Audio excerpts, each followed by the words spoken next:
Je crois qu'en fait, à partir du moment où on a envie de raconter des histoires, on est auteur. Enfin, voilà. Et à partir du moment où tu racontes une histoire par écrit ou ce genre de choses, ou que tu crées un univers, bah t'es l'auteur d'un univers.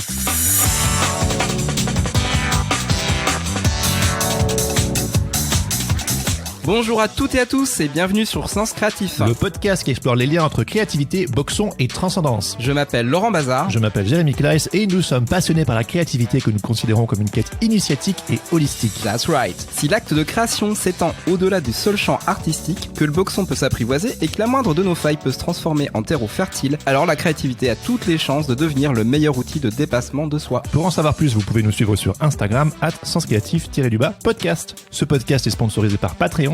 Alors Patreon, qu'est-ce que c'est ? Moi j'utilise Patreon depuis presque 2 ans et systématiquement, même si j'en parle à chaque fin d'épisode, on me demandait de temps en temps qu'est-ce que c'est Patreon ? Est-ce que c'est un réseau social ? Les gens me disaient je reçois des mails de Patreon, je comprends pas ce que c'est. Alors comment t'expliques ça ? Bon, alors concrètement, si vous êtes créateur, si vous êtes illustrateur, podcasteur, musicien, vous pouvez créer une page Patreon et en échange de contrepartie, vous demandez aux gens de vous soutenir. Alors par mois, vous pouvez mettre autant de paliers que vous voulez, vous pouvez en mettre 1, vous pouvez en mettre 50, c'est vous qui décidez. Par exemple, ça peut être genre 5, 10 ou 15 euros par mois. Et en échange, vous donnez du contenu exclusif. Donc ça peut être par exemple une illustration exclusive, ça peut être un sneak peek d'une bande dessinée, ça peut être un morceau de musique, un work in progress. Ça peut être des tutos également. Ça peut être des tutos, ça peut être des articles. Et ça permet donc à la communauté de rester connectée sans arrêt avec l'artiste. Voilà, c'est un échange.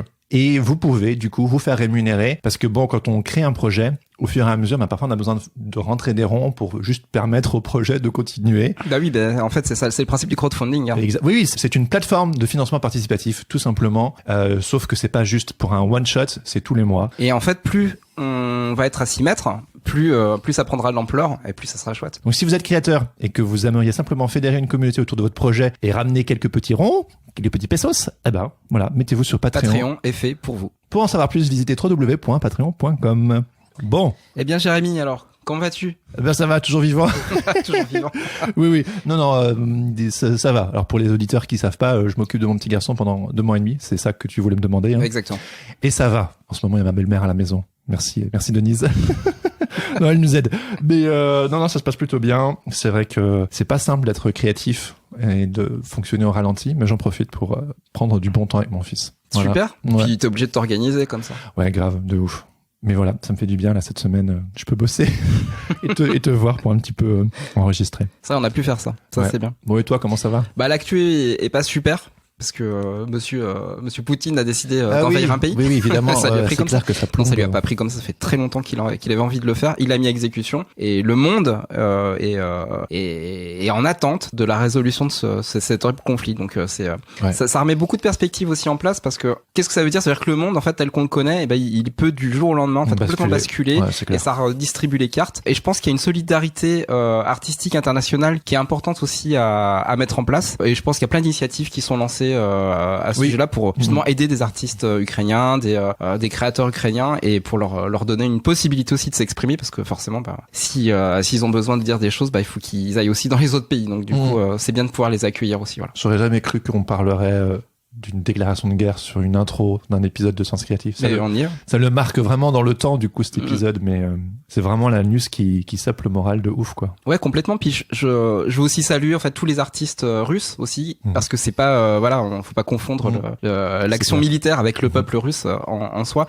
Forcément la culture russe, la culture ukrainienne, c'est des cultures qui nous touchent beaucoup, qui sont très fortes, très ancestrales et c'est chouette de pouvoir continuer à avoir ce lien artistique international avec tous les créateurs du monde. Voilà. C'est un petit message comme ça que je voulais passer. Ouais. C'est le boxon. Et je crois que du coup, t'as un truc à dire à ce sujet-là. Ouais, carrément. On a lancé un nouveau format sur Sens Créatif qui s'appelle le boxon créatif. C'est sorti la semaine dernière. Exactement. Et où on parle dedans, simplement de chaos, de désorganisation, comment réorganiser ce qui est désorganisé et puis comment faire face au tumulte et aux perturbations. Donc là, on y est complètement dans le thème.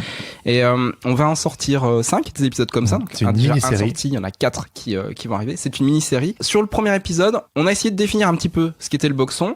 Et de traiter d'un sujet qui est jouer le jeu du sans enjeu et comment optimiser sa créativité avec cette technique secrète de ninja. Mais on va dans les prochains épisodes certainement aller dans des thématiques plus spécifiques. On vous dit rien pour le moment, no spoiler, mais on abordera des choses qui vont certainement vous intéresser. On espère. Franchement, je suis très content de lancer cette mini-série et on espère que ça vous plaira énormément également. Et sinon, avant de passer à la suite, on a envie de vous parler d'autre chose. Ah oui, Jérémy, en fait, on voudrait parler d'un prochain bootcamp en fait qu'on prépare avec Kylian depuis un moment maintenant. Ouais, c'est vrai. Et c'est la première fois qu'on en parle. Voilà. C'est la première fois. C'était encore dans les cartons. Alors, qu'est-ce qu'on peut dire ? On peut pas encore tout dire parce qu'on travaille dessus d'arrache-pied et voilà. Bah, ce qu'on peut dire, c'est que ça va être en fait une sorte de bootcamp d'apprentissage en fait qu'on va proposer à des créateurs et des créatrices qui ont peut-être des blocages en fait sur des projets personnels et qui voudraient les mener à bien et surtout avec un groupe d'autres créateurs et de créatrices. Parce que quand on est plusieurs et qu'on partage, c'est encore mieux. Une expérience immersive. On vous en dit pas plus, on vous tient au courant, on vous en dit un peu plus prochainement. Alors, aujourd'hui, on a le plaisir de vous présenter Mathieu Genel, le créateur du podcast Les Petites Histoires, un podcast qui est très écouté par les enfants en France, qui a été créé en 2018 et qui comptabilise aujourd'hui plus de 7 millions d'écoutes. Eh ben, c'est pas rien, hein. Non, ça calme. Mathieu est un membre du Patate Club. On a connecté l'année dernière ensemble. Et donc lui, son kiff, c'est d'écrire des histoires pour développer l'imaginaire des enfants. Et dites-vous que sur plus de 200 épisodes produits, il a écrit 155 histoires. C'est une machine de guerre. Ouais, exactement. Et c'est de ça dont on va parler aujourd'hui. Et c'est pas sa formation à la base. Et c'est ça qui est fou. Et voilà, donc si le fait d'écrire vous intéresse, d'écrire des histoires, de développer une voix d'auteur, voix VOX et voix VOIE, cet épisode est pour vous. Ah, on a oublié de dire aussi que les petites histoires et le Patate Club. Ah oui, il y a un relationship, comme on dit. Voilà, c'est-à-dire que tous les épisodes des petites histoires sont illustrés et des membres du Patate Club qu'on salue ont donc illustré. Quentin Laville. Voilà, notamment Quentin Laville et plein d'autres ont illustré les petites vignettes. Et toi, tu as fait la com. C'est moi qui a fait le logo. Exactement. Ça m'a beaucoup plu. D'ailleurs, l'illustration de cet épisode est une reprise de ce logo. Et toi, tu as aussi illustré quelques vignettes. Exactement. Voilà. Dès que Mathieu me confie une mission pour illustrer un épisode, bah écoute, je réponds présent. Voilà. On a chouette à chaque fois. Le son et l'image. Alors, dans cet épisode, on discute de l'origine du podcast Les Petites Histoires. On discute également de son envie d'écrire et de raconter des histoires pour enrichir l'imaginaire des enfants. Oui, c'est un truc qui est très fort chez lui. On discute évidemment de son processus créatif et comment il s'est formé sur le tas pour développer sa voix en tant qu'auteur. De la question de la légitimité et de son désir de reconnaissance. C'est des sujets qui nous touchent tous en tant que créatifs. La légitimité, c'est toujours un sujet qui revient. La reconnaissance, reconnaître qu'on a envie d'être reconnu. L'alignement. Ouais, exactement. On discute aussi, de son travail d'équipe. Ah oui, parce qu'il y a toute une équipe autour de lui. Oui, parce qu'il aurait pu faire ça de manière très simple, il aurait pu lire lui-même ses propres histoires, mais en fait, il y a toute une équipe avec des voix off, un sound design de ouf et tout. Et donc du coup, on discute de comment bien s'entourer pour faire évoluer son projet, qui est quand même assez pharaonique. Et puis également, on parle de tous les challenges financiers qui sont liés à un projet de cette envergure, parce que il y a toujours des choses à régler, et donc ça demande une organisation budgétaire. C'est clair. On discute aussi de son éthique personnelle, parce que voilà, il s'adresse à des enfants. Ah bah oui, il faut pas non plus faire n'importe quoi. Voilà, quel est son alignement par rapport à ça. Et puis un tas d'autres choses liées par exemple au podcasting, à l'entrepreneuriat, à l'équilibre entre vie de famille, vie professionnelle. Ouais, en gros des trucs qui le font kiffer, mais aussi un petit peu flipper. Oui, parce que la peur, on le ressent tous. Et puis aussi, voilà, c'est des trucs clichés, mais voilà, la légitimité, la confiance en soi, les peurs, etc. C'est aussi un peu ce qui fait la substantifique moelle de ce podcast, et c'est ce qu'on va chercher. Et Mathieu se prête brillamment au jeu, et moi, c'est un épisode qui me donne particulièrement la patate. J'ai beaucoup kiffé. Je l'ai réécouté et c'est top. Donc, bon voilà, je pense que tout est dit. Tout est dit. On va vous laisser écouter cet épisode avec Mathieu Genel. Voilà, bonne écoute. Bonjour Mathieu. Salut Mathieu. Bonjour les enfants. Bonjour les... Pardon. Ah non, pas de ça avec nous. Pas de ça avec nous. Non, pardon, désolé. Bienvenue sur Source Créatif. On est très très content de t'avoir avec nous aujourd'hui. Et moi de ouf aussi. T'as vu? C'est cool. Franchement, Mathieu, t'es un auditeur de longue date du podcast. Oui. On peut dire ça, hein. Voilà, t'es un membre du Patate Club et t'es un vétéran du podcast game. Donc, autant de raisons qui font que... on va voir des autant d'ingrédients, voilà, qui nous ont amenés à se rencontrer en 2021 et à cette discussion aujourd'hui. Bah oui, c'est fou le destin quand même. Et les rencontres. Rencontrer des gens, les gens. C'est important. Le podcast, c'est cool pour ça, pour rencontrer plein de gens. De ouf. Bon, bref. Prendre le temps de discuter. Yes, c'est ce qu'on fait. Mathieu, est-ce que pour les personnes qui ne te connaissent pas, tu pourrais brièvement te présenter? T'as vu, j'allais dire te raconter. Je vais me raconter. Raconte-nous. Allonge-toi et raconte-toi, Mathieu. Donc moi, je m'appelle Mathieu Jeunel. Je travaille dans la communication et j'ai fait un petit hiatus pendant 3 ans justement, où j'ai écrit des histoires pour les enfants. Et aujourd'hui, en fait, je mène les deux. C'est-à-dire que j'ai essayé de vivre des histoires pour les enfants et d'un podcast, et puis d'une autre aventure entrepreneuriale avant. Et maintenant, je suis podcasteur, auteur d'histoires pour enfants et planeur stratégique. C'est-à-dire que je fais du conseil en strat de communication pour les marques. Bon, on reviendra sur tout ça. Raconter des histoires pour développer l'imagination des enfants, notamment des enfants qui n'ont pas forcément accès à la culture, c'est un peu ta mission de vie. Pour te connaître un tout petit peu, je sais que c'est un truc qui est hyper viscéral chez toi. D'où te vient ce besoin? Ce besoin, alors je crois que ça vient depuis que je suis tout petit, où je me raconte des histoires et j'aimais bien, voilà. Et en fait, il a été réactivé, il était très latent et j'ai jamais écrit. Je suis pas quelqu'un qui lisait beaucoup. Je suis pas quelqu'un qui a une passion pour l'écriture depuis qu'il est enfant et qui a plein de manuscrits et plein d'histoires, soit géniales, soit pourries dans un tiroir. Pas du tout. En fait, j'ai commencé à réécrire et à vouloir raconter des histoires parce que pendant un temps, je suis beau-père. Pour essayer de créer un moment le soir avec mes beaux enfants, mais qui pour moi sont mes enfants, Alice et Martin, je leur improvisais des histoires en fonction de thèmes qu'ils me donnaient le matin. Et puis, je l'ai pas fait très longtemps, mais j'ai adoré ces moments et a priori eux aussi. Et puis, à un moment donné, est arrivé un moment de ma vie professionnelle où je me suis dit, j'aimerais bien raconter des histoires aux enfants de manière un peu plus concrète, régulière. Dans mon métier, je l'adore, mais c'est pas ça, c'est pas ce qui est viscéral chez moi. C'est raconter des histoires, même si je le faisais auprès de Marc. Je veux le faire auprès des enfants et je veux me lancer dans un projet qui a pour but, comme tu le disais, de essayer de raconter des histoires et de les rendre accessibles au plus grand nombre d'enfants possible, quel que soit leur rapport à la lecture ou à la langue. Et au début, ça a donné lieu à un premier projet qui s'appelait Telming, qui était une plateforme de lecture qui voulait rendre les textes accessibles.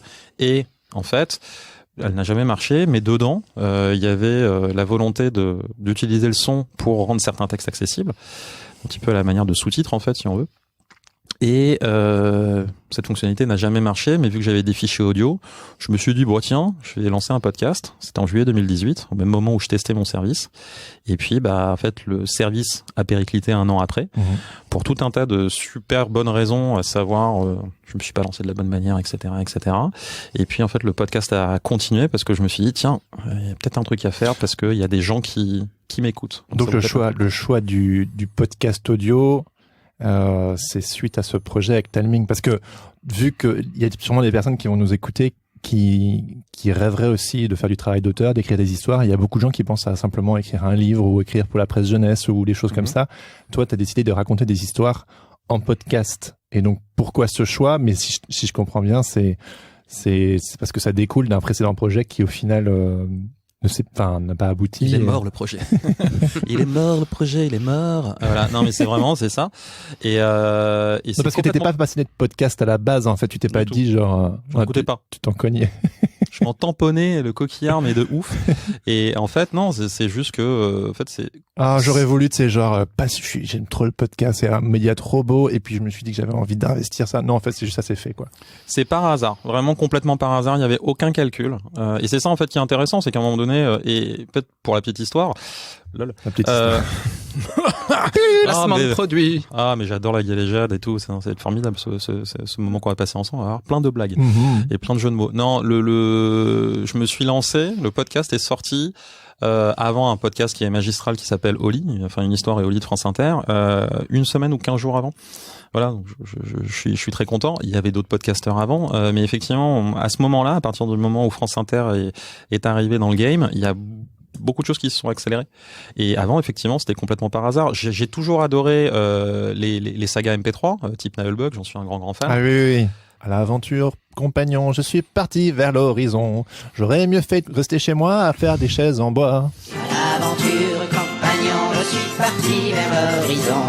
J'aurais mieux fait de rester au lit, ce donjon, il est pourri. Voilà, par contre, je suis nul en Mais t'es pas Nyctalope. Non. Voilà. T'as vu, je les connais, mes références. Hein. Je les connais. Il y a combien d'épisodes du donjon? Il y en a beaucoup. Je dirais beaucoup. Monstrueux, hein. Mais c'est marrant, excuse-moi, on fait juste une parenthèse Naheulbeuk là, mais parce qu'aujourd'hui, voilà, on fait du podcast, j'adore ce truc, mais vraiment à l'époque, le donjon de Naheulbeuk, c'était vraiment, pour moi, c'était une révélation. En fait, je les connaissais par cœur avec un pote, sachant que aussi, quand j'étais au Beaux-Arts, j'ai fait un stage en podcast. Et j'avais l'impression que ça allait me servir à rien. Voilà, donc c'est drôle en fait. Moi, je crois que la plus vieille série radiophonique que j'ai écoutée, c'était signé Furax. Je me le suis tapé tous quoi, du premier au dernier, et ça m'avait ravi. Et c'est vrai que pendant des années, j'avais pas retrouvé en fait cette sensation d'écouter des histoires, tu vois, à l'audio quoi. Eh ben on y est. Et là, on y est, voilà. Bon, du coup, Mathieu. Le donjon de Naheulbeuk. Voilà, non mais sinon c'était tout. Effectivement, l'audio pour moi c'était pas une évidence. C'était juste un moyen pour rendre accessibles les textes que j'écrivais ou que d'autres auteurs que j'avais embarqués dans mon aventure écrivaient. Cela dit, pour rendre tes histoires accessibles au plus grand nombre, le podcast c'est pas mieux.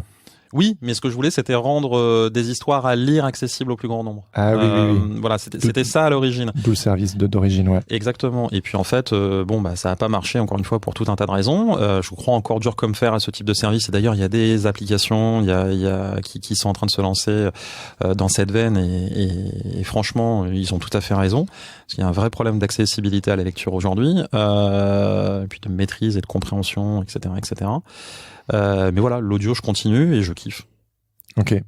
Et donc, ouais, vas-y. Est-ce que tu avais un univers en fait quand t'étais petit, pour revenir un petit peu aux origines, parce que tu dis que tu lisais pas forcément beaucoup. Tu regardais des dessins animés. Comment tu te nourrissais en fait? Oh bah Club Dorothée, hein, je pense que comme tous les gens qui sont nés dans les années 80. Voilà, donc c'est Jace, c'est les Transformers, c'est tout ce qui se passait aussi sur M6 Kids.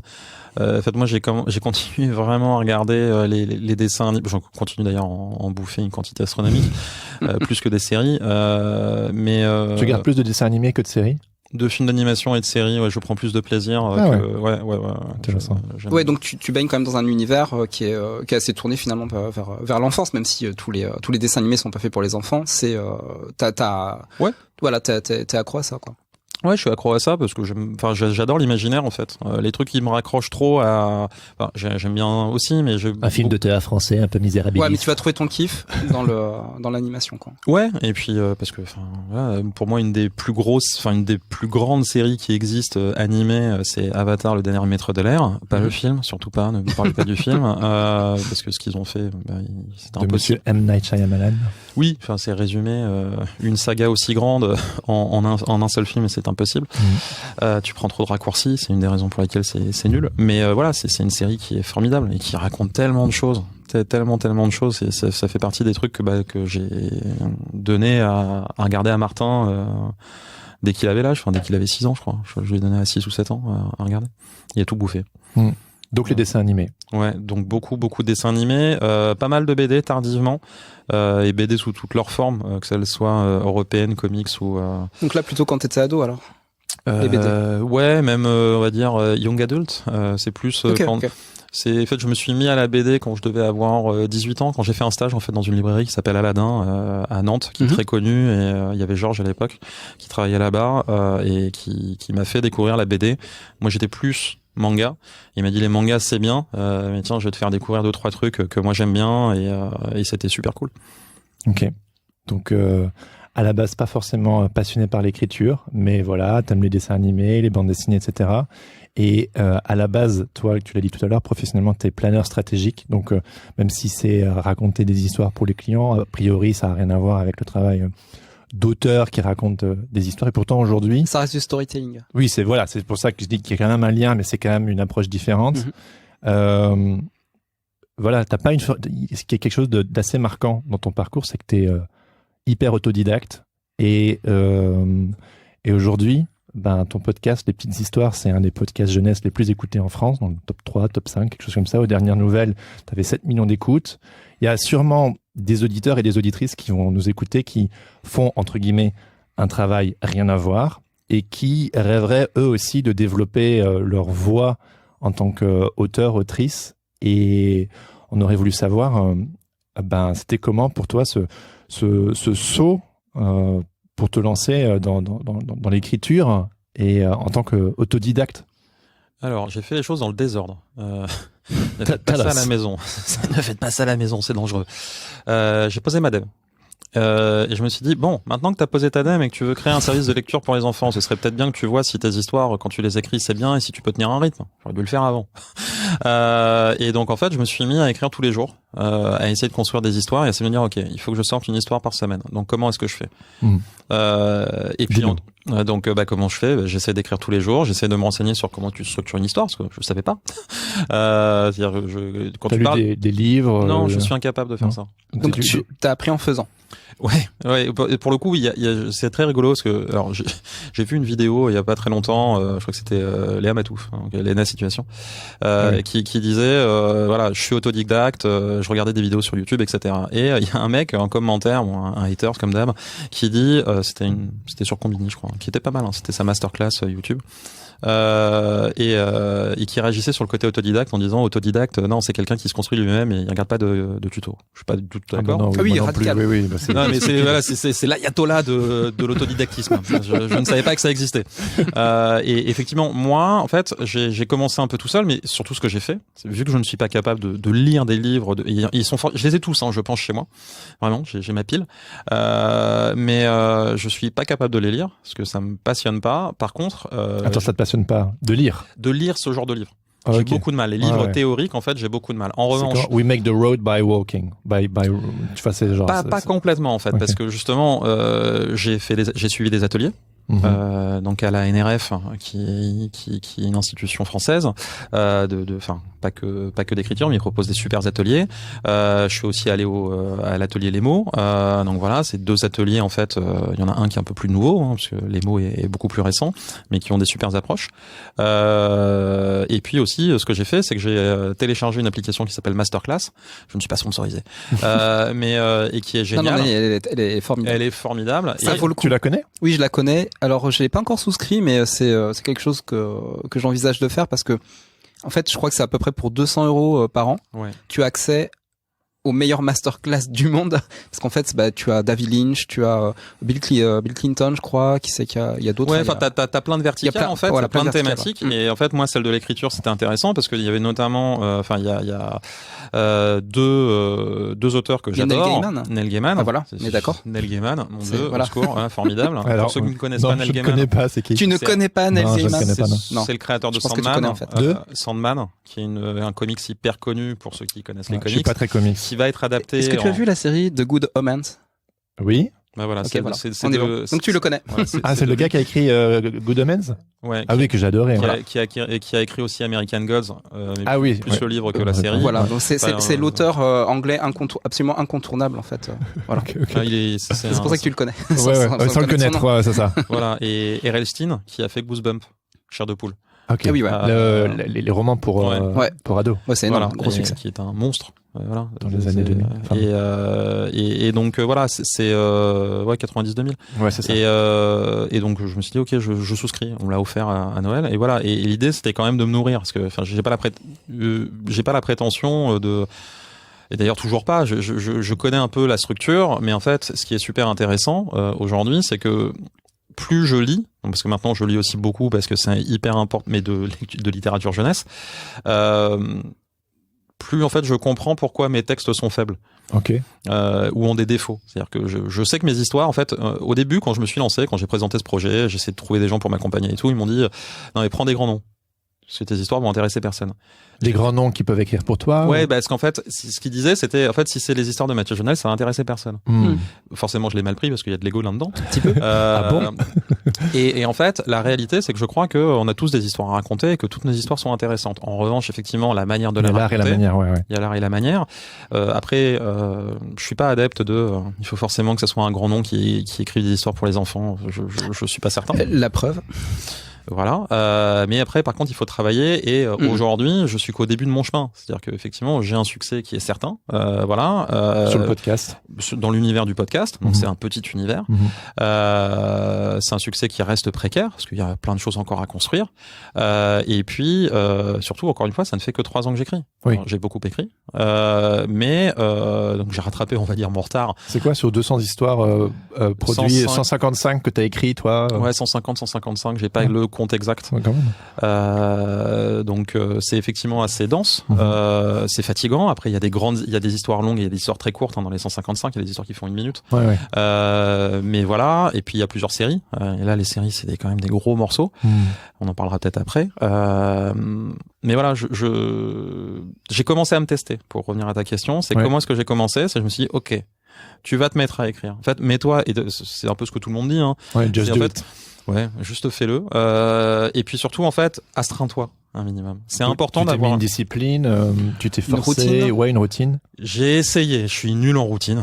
Par contre, je me suis dit, t'écris tous les jours. Est-ce que c'était toujours à la même heure? Non. Est-ce que c'était toujours pendant la même période? Voilà. En fait, c'est pas une routine. C'est simplement de cocher une case en fait chaque jour. Je l'ai fait. Oui, mais quand même pour réussir à le faire tous les jours, il faut être un minimum discipliné. Moi, je pense. À quoi ça ressemblait ta discipline? Ok, d'accord. On va en reparler après. Alors, ma discipline, c'était généralement, c'était le soir, une fois que les enfants étaient couchés, j'essayais d'écrire. Voilà, ou j'essayais d'écrire entre midi et 2 sur ma pause déj parce que j'étais déjà parti dans ma tête et donc du coup mes pauses déj généralement je les passais à bosser. Bah là non, je les passais plutôt à écrire. Mais c'était plutôt ça, c'était sur des temps où en fait je pouvais être potentiellement tout seul. J'écrivais. Et t'arrivais tu trouvais la force, tu sais, de driving force, comme on dit en anglais, de le faire. Parce que ce que je veux dire, c'est que par exemple, tu sais, sur les réseaux, par exemple, il y a genre Inktober ou bien The 100 Days Project. Enfin, c'est tous les trucs où, en gros, on vous dit simplement disciplinez-vous pendant 100 jours, écrire un poème, faire un dessin, n'importe quoi. Et souvent, l'histoire, c'est que les gens, ils sont tout feu, tout flamme. Et puis après, en fait, en cours de route, ils s'arrêtent parce qu'ils se rendent compte que c'est pas évident. Mais attends, c'est marrant cette histoire de discipline là. Des projets.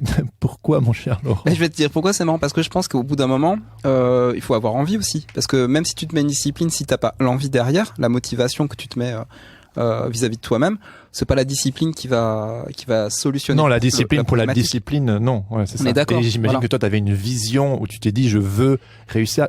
Mais ce que je veux juste dire, c'est que les gens qui se lancent dans les projets comme les 100 Days Project ou les Inktober, ils ont sûrement aussi une vision. Ils se disent, je veux réussir à faire ça. C'est important. Hein. Et souvent, le fait de le cadrer, genre tu te dis, il y a d'autres personnes qui le font avec moi, ou bien c'est un projet qui existe, ça te donne une structure que toi, Mathieu, t'es tout seul à te chauffer. Et tu me dis quand même que malgré tout, t'as réussi à... Je me dis qu'il faut quand même avoir le feu aux fesses pour vraiment vouloir... tu vois. Bah, en fait, moi, dans la vie, d'une manière générale, je fonctionne par objectif. Typiquement, je vais faire une aparté. J'ai malheureusement pas mal de problèmes physio. Je me fais des inflammations en un claquement de doigts, etc. C'est relou. Je suis obligé de faire du sport. Bon, bah voilà. Du coup, en fait, j'ai pas d'autre choix que de faire du sport toutes les semaines, au moins 3 fois par semaine. Donc, je le fais. Là, c'était la même chose. C'est-à-dire qu'en fait, il fallait absolument que je me teste. Sur l'écriture. Encore une fois, j'aurais dû le faire avant, pour savoir en fait si j'étais capable de tenir un rythme. Ouais. Parce que si je n'avais pas été capable de tenir le rythme avec mon niveau ultra débutant, ça aurait voulu dire que dans la manière dont j'envisageais mon projet derrière, il aurait fallu que je voie les choses différemment. Peut-être écrire moins et donc demander à plus de gens d'écrire, etc. Et c'est ce que j'ai fait en fait. C'est-à-dire que j'ai invité des connaissances ou copains auteurs et autrices à rejoindre le projet.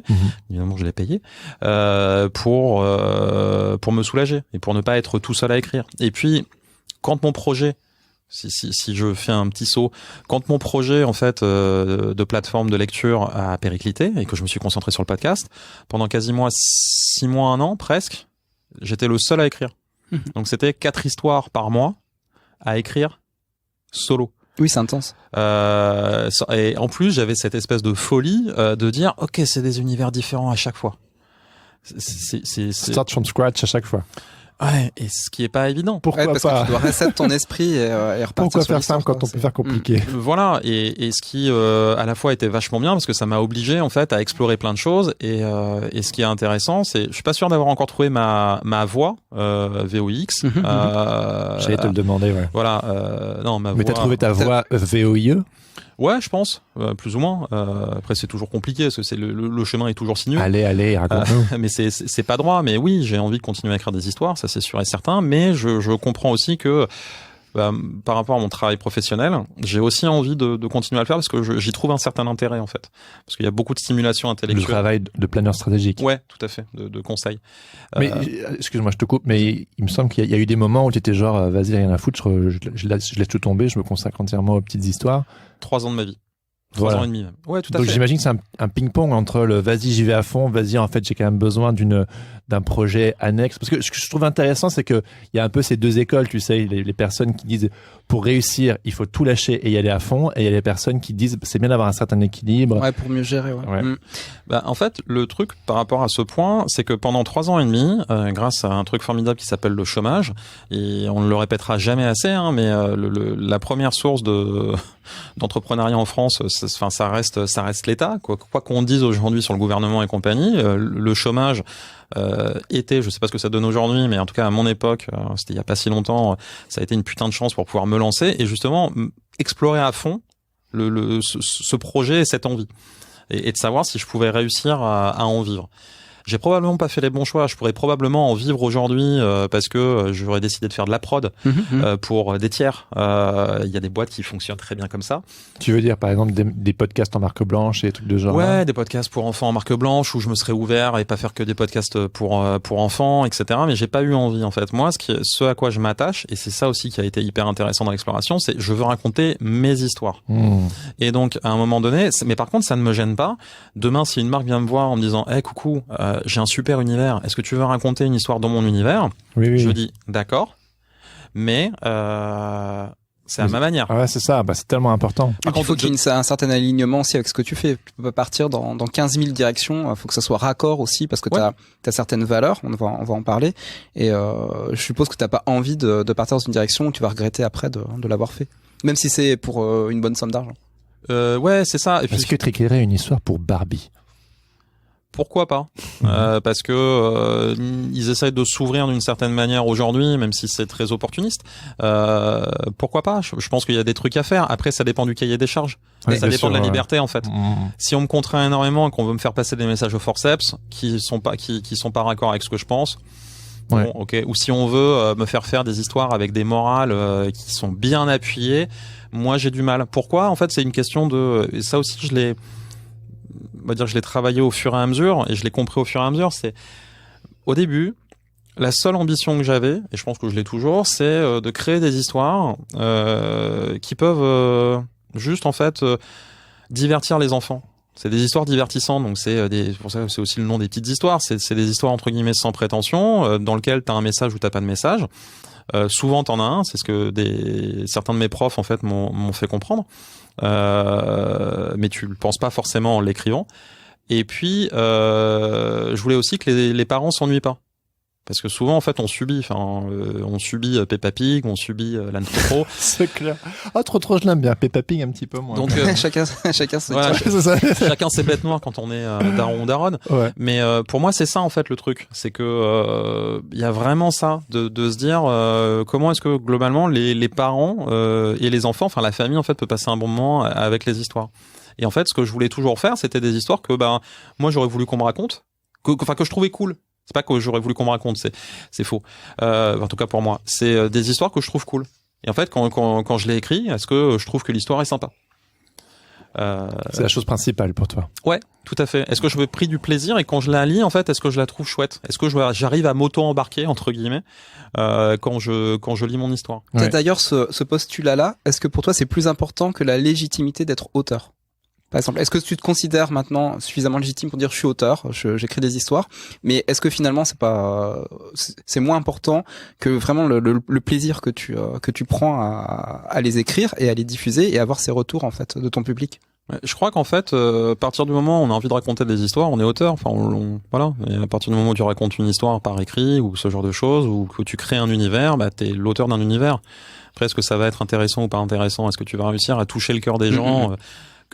On dirait qu'on est légitime à partir du moment où tu écris. On le fait en fait. Ouais, je pense. Non, mais c'est hyper fort parce que je suis sûr que de nouveau, il y a des personnes qui vont t'écouter et nous écouter qui vont se dire mais non, mais genre la légitimité, je trouve que c'est tellement un sujet qui est tellement abordé et plein de gens que ça freine, que ça bloque. Bah, tu vois, pour les illustrateurs, les illustratrices, moi je dis souvent, t'es légitime du moment où on t'a commandé une première fois une illustration et t'as été payé pour. Enfin, je trouve que la légitimité, elle commence à ce moment-là quand t'es professionnel. En fait, t'es professionnel du moment où tu...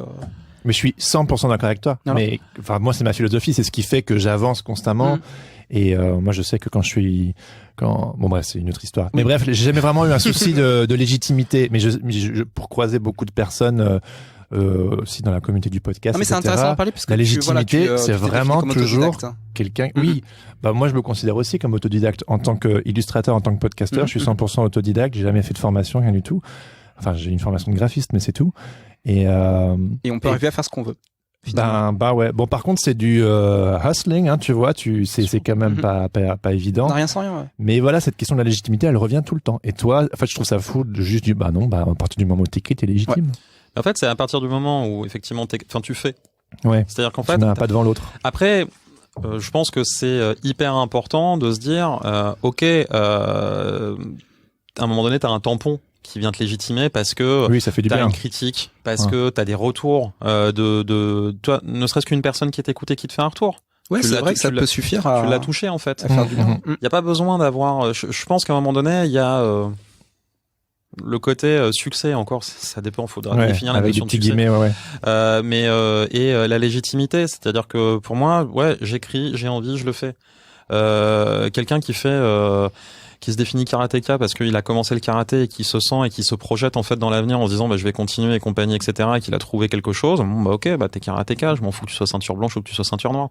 Enfin, en fait, pour moi, il y a... Après, c'est ces histoires d'ego, justement, les titres auxquels on se rattache et qu'après, au final, c'est des histoires de projection. Voilà, nous ne sommes pas le titre, mais on est multiples, quoi, ça fait partie de... En fait, il y a aussi un autre truc, je me suis jamais posé cette question de légitimité, parce qu'en fait, je m'en fous. Ouais. C'est-à-dire qu'en fait, c'est important de s'en foutre. Mais t'as raison, c'est bien de le dire. Je m'en fous. En revanche, le truc dont je me fous pas et qui est vraiment quelque chose qui revient régulièrement, c'est parce que parfois je me fixais pas les bons objectifs et compagnie, c'est la notion de reconnaissance. Qui est rattachée peut-être à la notion de succès. Ah ouais, vas-y, ça m'intéresse. Et donc du coup, je me suis toujours posé cette question de putain, mais quand est-ce qu'à un moment donné je vais être reconnu par pour le coup, les grands ou les vrais qui sont signés en maison d'édition, qui sont machin, qui sont trucs. Et à un moment donné, j'ai un super auteur que j'adore, qui est un pote. C'est Mathieu Salvia. Je sais pas s'il écoutera et il se reconnaîtra puisque je viens de dire son nom et son prénom. Salut Mathieu. Mais il m'a dit en fait, t'as pas à te poser cette question en fait. De toute façon, t'es auteur et tu te sens auteur, donc voilà. Balek.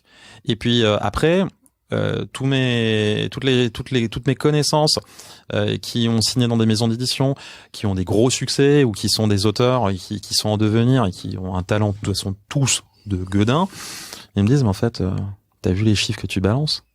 Enfin, t'as déjà une reconnaissance, c'est-à-dire que oui, l'édition, oui.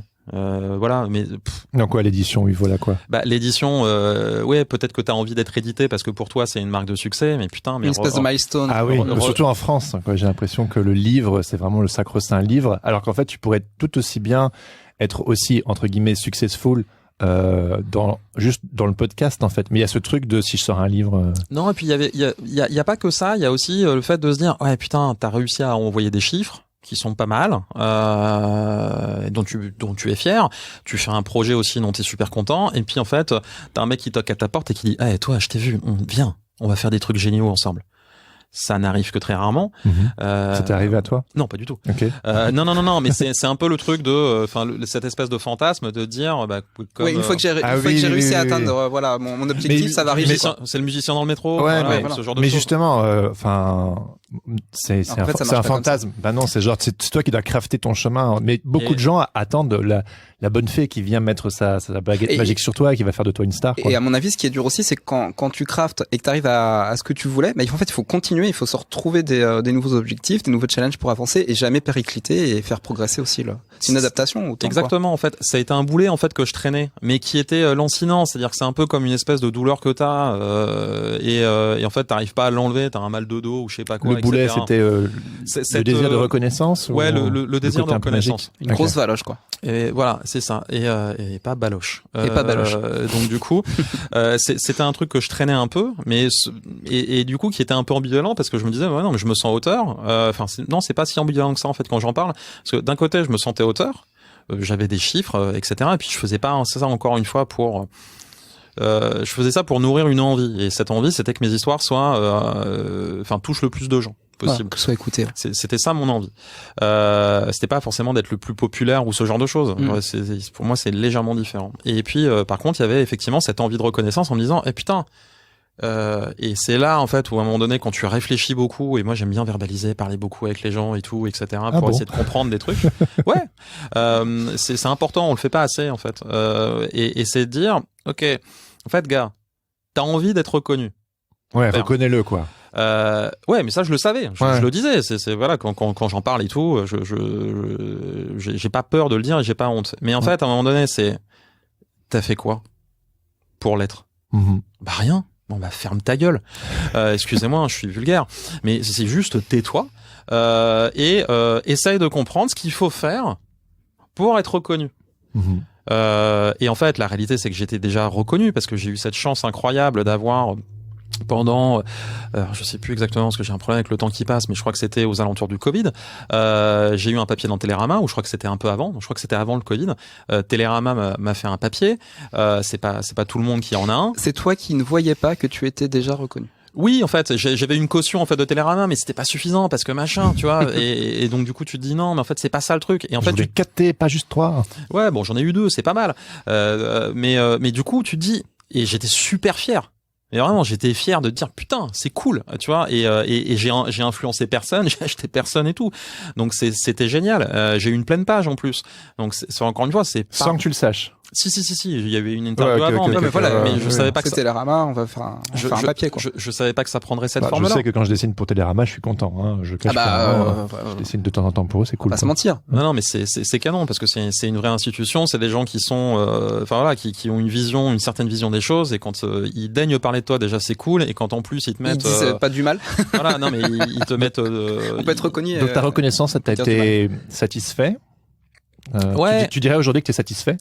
Non, aujourd'hui je suis pas satisfait. Je suis super fier de ouf. Ok. C'est et je suis fier pas seulement parce que oui, tu as dit qu'on avait 7 millions d'écoutes cumulées, que aujourd'hui on est à plus de 200 000 écoutes mensuelles, ce qui est complètement dingue, et ça représente aux alentours de 50 000 personnes, enfin 50 000 appareils uniques, donc presque plus de 40 000 foyers en tout cas qui t'écoutent chaque mois.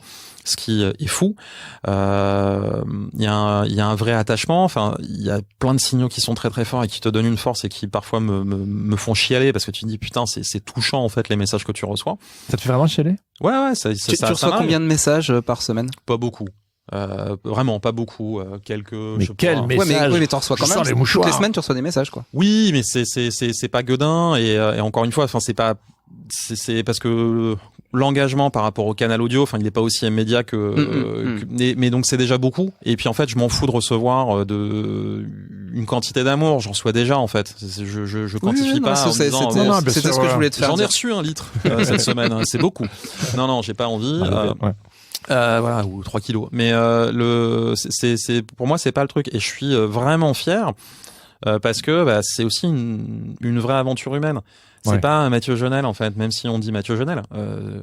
Tiens, parle-nous de ça. Et, alors si c'est pas que Mathieu Jonel, qu'est-ce que représente Telming, les petites histoires, et est-ce qu'il y a un écosystème derrière? Comment tu parce que bon, t'es très DIY, t'es autodidacte, etc. Mais quand même, je sais qu'il y a ce désir de tout apprendre et de tout découvrir, mais à un moment donné, il y a besoin de pouvoir s'entourer et aussi d'arriver au moment de se dire bon, je crois que j'ai besoin d'aide. On n'est pas invincible au final. Parce que Warrior tout seul, ça suffit. Oui, et puis je veux dire, ton podcast, il est quand même ultra ambitieux, et le design sonore et donc à un moment donné, tu fais pas tout seul, quoi. Voilà. Je ne raconte-nous comment t'as pu constituer ton équipe, et est-ce qu'il y a eu ce moment où tu t'es dit bon, j'ai besoin d'aide? Alors en fait, contrairement à ce que tu dis, je suis pas du tout DIY. C'est-à-dire que quand il le faut, mais je autodidacte, me débrouille. DIY, c'est... Alors non, parce qu'en fait, Okay. ça voudrait dire que dès le début, sur le projet de plateforme de lecture ou même sur le podcast, je me suis dit, je vais tout faire tout seul. Non, d'abord, en fait, ce que j'ai commencé à faire, c'est dire, je comprends rien. Je ne connais rien. Postulat de base. Postulat de base, c'est pas que je comprends rien, c'est postulat de base. J'ai des intuitions, mais je ne sais rien sur ce que je vais faire. Je connais qu'Internet, globalement, ce qui est déjà pas mal, mais déjà pas tous ces recoins. Techniquement, je me débrouillais, mais j'avais besoin d'aide. Donc, pour la plateforme, j'ai demandé un code. Tout de suite, t'as demandé de l'aide, en fait. Ouais. Contrairement à l'ayatollah d'autodidacte, tu décides d'aller voir justement des tutos, de te auto-former et d'aller voir pour l'écriture. Voilà, pour l'écriture, oui. Donc les ateliers, etc. Pour la voix, je me suis dit bon, ça peut être éventuellement moi. Pourquoi pas? Donc là, j'ai pris un coach. Tu les mets ta voix à ce moment-là? Je me posais pas la question. Ouais, ok. Tu t'es dit non, faut que je raconte. D'abord, faut que je comprenne en fait ce que ça veut dire, ce que ça représente comme somme de travail, oui, donc quoi qu'il arrive, un texte. Voilà, quoi qu'il arrive, il fallait que tu te projettes en fait dans tout le travail et savoir qu'est-ce que c'était que de lire une histoire et de faire tout ce travail-là. Parce que je savais pas. Enfin, c'est vraiment. Non, c'est bien, c'est super démarche. Et donc j'ai pris un coach, donc Arnaud. Et puis en fait, au bout de 3 séances, je me suis rendu compte d'une chose. Je prenais pas le temps de travailler entre les séances. Et puis surtout, en fait, quand je l'écoutais, je dis, mais en fait, j'aime bien sa voix. J'aime bien les intonations qu'il prend, la manière dont il me montre les exemples et tout. Je lui dis, écoute, plutôt que de faire du coaching, ça te dirait en fait d'enregistrer? Et le mec m'a dit, ouais.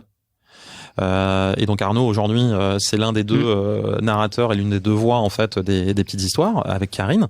Karine nous a rejoint plus tard, mais c'était hyper intéressant, tu vois. Je me dis ok, non, mais en fait ça sert à rien que moi je le fasse parce qu'en fait si je veux déjà bien raconter des histoires, en plus de faire la promotion de ma plateforme, etc., je peux pas tout faire. Un boulot de dingue. Donc, moi je suis très dans la délégation, c'est-à-dire qu'à un moment donné c'est où est-ce que moi je veux me centrer sur le projet, qu'est-ce qui m'intéresse et sur quoi je veux pas lâcher, et puis après sur le reste qu'est-ce que je fais. Et c'est ça en fait qui est important pour moi. Et donc du coup, savoir déléguer. Ouais, je pense que c'est important. Enfin, surtout sur un projet effectivement où t'as plusieurs compétences, parce que c'est pas que de l'écrit, c'est aussi donc encore une fois du son. Et le son, c'est la voix, et seulement parfois sur ce podcast, et pas du tout au début, parce que c'était un parti pris de thune, c'est-à-dire que mettre du sound design, contrairement à ce que tout le monde pense, ça prend du temps. Généralement, on dit que pour 5 minutes utiles, 5 ou 8 minutes utiles, après ça dépend de la complexité du design sonore, mais de l'habillage sonore, c'est comment on appelle ça, c'est une journée de taf. Voilà, sachant que dans l'habillage sonore, il y a 3 niveaux globalement, il y a la musique, les ambiances, les bruitages. Et donc tu peux vite déséquilibrer finalement l'alchimie entre chaque, c'est ça. Et donc du coup ça c'est un vrai travail. Et au début je l'ai pas fait. Je me suis dit non, c'est que de la voix, parce qu'en fait quand on raconte des histoires à la maison, il y a pas besoin en fait si tu mets les bonnes intonations et les bonnes intentions quand tu racontes l'histoire, ça devient une musique aussi. Et il y a des podcasteurs, podcasteuses qui racontent des histoires qui ont peut-être juste de la musique et qui racontent eux, et économiquement c'est moins cher que ce que tu fais. Bien sûr. Exactement. Il faut savoir qu'aujourd'hui, dans la configuration dans laquelle on est, c'est-à-dire que moi, tous les mois, pour rationaliser un peu les coûts de production, on enregistre une fois par mois toutes les histoires du mois suivant. Donc c'est entre 4 et 5 histoires. C'est une technique qu'on voit en télévision, en radio, voilà. On enregistre plusieurs émissions pour réduire les coûts. Qui veut prendre sa place, attention à la marche, etc. C'est ce qu'ils font. Ouais. J'inspire des meilleurs. Et donc du coup, ça représente aux alentours d'1h, 1h20 de son. Donc on enregistre ça en une journée. Donc faut payer le studio, faut payer l'ingé son qui est là pour faire la captation, faut payer le comédien, faut payer après l'illustrateur qui va faire la cover, parce que c'est pas parce que l'illustrateur quoi les gens qui font des Mickey. Ah ouais, non, c'est pas un vrai métier ça. Non, non. Du coup, en fait, ça sert à rien de les payer. Donc c'est pour ça que je les paye. Voilà. Esprit de contradiction. Je les paye pas. Des membres du Patate Club d'ailleurs, on le précise. Hein. Tout à fait. Coucou les gens. Et salut. Et donc. Après j'ai quoi d'autre? J'ai des gens qui font de la com aussi. Non, le design graphique. Non, moi je l'ai. Enfin, tu l'as pas payé celui-là? Si. Non, mais bien sûr, j'ai payé pour la cover et compagnie. D'ailleurs, il est en face de moi. Il s'appelle Jérémy et puis il a un nom chelou. Ouais, vas-y, dis-le. Jérémy Claes. Ah voilà. Ouais. On en parlait avant, c'est terrible. Bon bref, on s'en fout. Non, mais Claes, ça veut dire classe. Non, mais ça vient de là. Hein. Voilà. Ouais. Enfin, enfin bref. Oui, donc t'as la classe. Quoi. De Sinterklaas, en fait, de Saint-Nicolas en néerlandais. Mm-hmm. C'est la petite minute. Mais c'est mon prof d'histoire qui a fait la recherche de l'origine de nos noms de famille. C'était monsieur comment? Je sais plus, mais il sentait le bouc. Mais en tout cas, il nous avait scotché pour la petite histoire où il avait cherché vraiment l'origine et ça venait de Sinterklaas. Et voilà, et puis au fur et à mesure du temps, les noms de famille. Mais franchement, on s'en fout. Ah, t'es affilié au Père Noël en fait? Non, à Saint-Nicolas. Oui, c'est le Père Noël. Bah, c'est son cousin. Bah non. Ah non, le Père Noël descend de Saint-Nicolas dans la logique. Ah voilà, ouais. Bah c'est Jérémy Père Noël. Je trouve que c'est nul. Jérémy Noël. C'est Coca-Cola qui a changé la donne. Donc on reprend. Oui, on reprend. Claus, hein. Donc il y a déjà cette équipe pour le son. Après il y a les illustrateurs et puis aussi je me suis adjoint les services de d'autres auteurs parce que encore une fois écrire 4 histoires tous les mois c'est beaucoup d'énergie et puis surtout en fait quand on a pour vocation et envie quand on a un podcast comme le mien d'enrichir l'imaginaire des enfants, c'est très prétentieux. Et surtout, c'est illusoire de se dire qu'on peut le faire tout seul.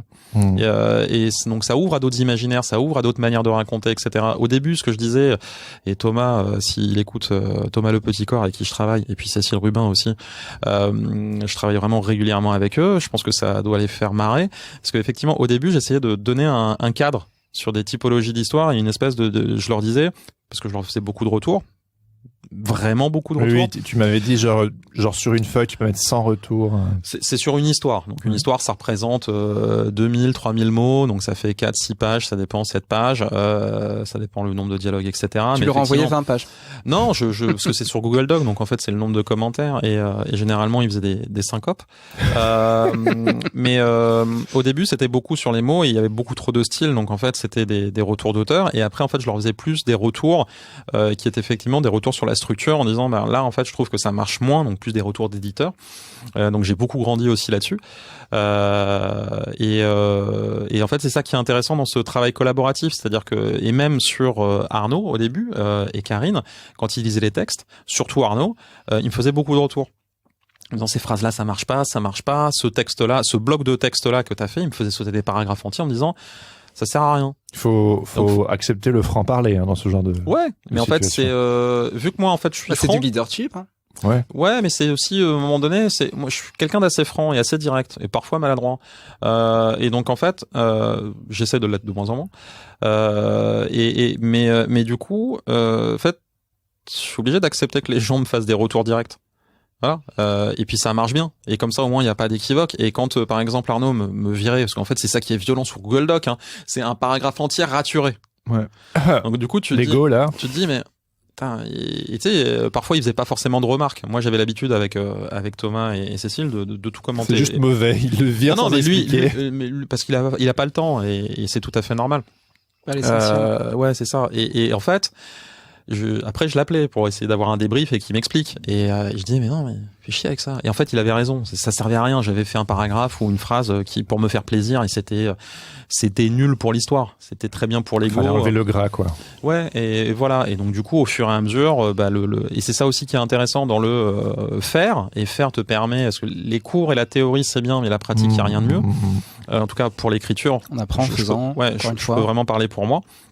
Et pour ce que je connais, ce qui est super intéressant, c'est qu'au début, en fait, mes textes étaient, vu qu'ils étaient faits pour être lus, et donc ça se rapprochait un peu de petites nouvelles, enfin de très très courtes nouvelles. Il y avait plein de choses en plus qu'en fait, au fur et à mesure, on a viré pour pouvoir avoir des textes dynamiques et des textes qui sonnent un peu plus, qui se rapprochent de la fiction. Ouais. Donc tous les rajouts qui qualifiaient le type de réaction ou ce genre de choses, en fait, on le dégage parce qu'en fait la voix peut donner cette intention et ça donne des textes qui sont un peu plus dynamiques et c'est pour ça qu'aujourd'hui, pour ceux qui écoutent les premières histoires qui sont encore disponibles et les nouvelles, elles ont plus rien à voir. Ouais. En termes, au-delà de, je pense qu'elles sont mieux écrites. C'est la manière dont elles sont écrites et dont les histoires sont racontées n'ont plus rien à voir. Et c'est ça qui est super intéressant. Et donc, ce que je veux dire, c'est que c'est un succès collectif, parce que si Arnaud m'avait pas fait ses retours, si Abel, qui s'occupe aussi de l'enregistrement, parfois fait pas des retours, parce qu'il en fait, au début il en faisait pas trop, maintenant il a plus peur, c'est hyper intéressant. Quand Karine aussi nous a rejoint, ça a donné une autre voix, ou quand elle lit des trucs en arrivant, elle dit mais je comprends rien. Je fais ah oui, t'as raison, on change. Et ce qui est aussi intéressant, c'est quand on donne ces textes-là à des illustrateurs et que ils en donnent une vision différente que vous aviez peut-être pas vue. C'est ça, et qui enrichit. Moi, je paye pas très cher les illustrateurs parce que j'ai 700 € déjà par mois. Enfin, c'est 700 € par épisode aujourd'hui, à peu près le coût. Peut-être un peu moins pour maintenant. Produire un épisode. Pour produire un épisode qui dure une quinzaine de minutes, sans design sonore. Donc je suis obligé de faire des choix et j'explique. D'ailleurs, quand je suis venu vers le Patate Club. Je disais voilà les gars, moi je peux pas payer de ouf. Ça me fait chier parce que je sais le temps que vous allez y passer. C'est pas du tout représentatif, mais je suis obligé en fait et je peux pas vous payer plus de généralement c'est 75 €. Ce que j'avais dit au début. Et mais même déjà 75 €, c'est en fait une illustration sur une cover d'un podcast qui généralement est pas regardé. Tu te dis bon, oui. C'est déjà beaucoup d'argent. Et j'essayais d'expliquer la démarche. Tu vois, c'était pas je vais vous niquer. Non. Et puis en plus, j'essaye d'être assez fair aussi sur les droits, en disant voilà, je vous, enfin c'est que pour la promotion du podcast et de l'épisode et compagnie. Et si jamais un jour on fait des lithographies ou ce genre de choses, c'est des choses dont je rêverais, on verra. On en reparlera à ce moment-là. Et après, c'est parole contre parole. Mais bon, maintenant, c'est aussi, il y a des contrats quand même. Et il y a des factures pour ça. Mais je suis assez droit et je pourrais pas me regarder en face, si je truande quelqu'un. Allô, ici le Patate Club.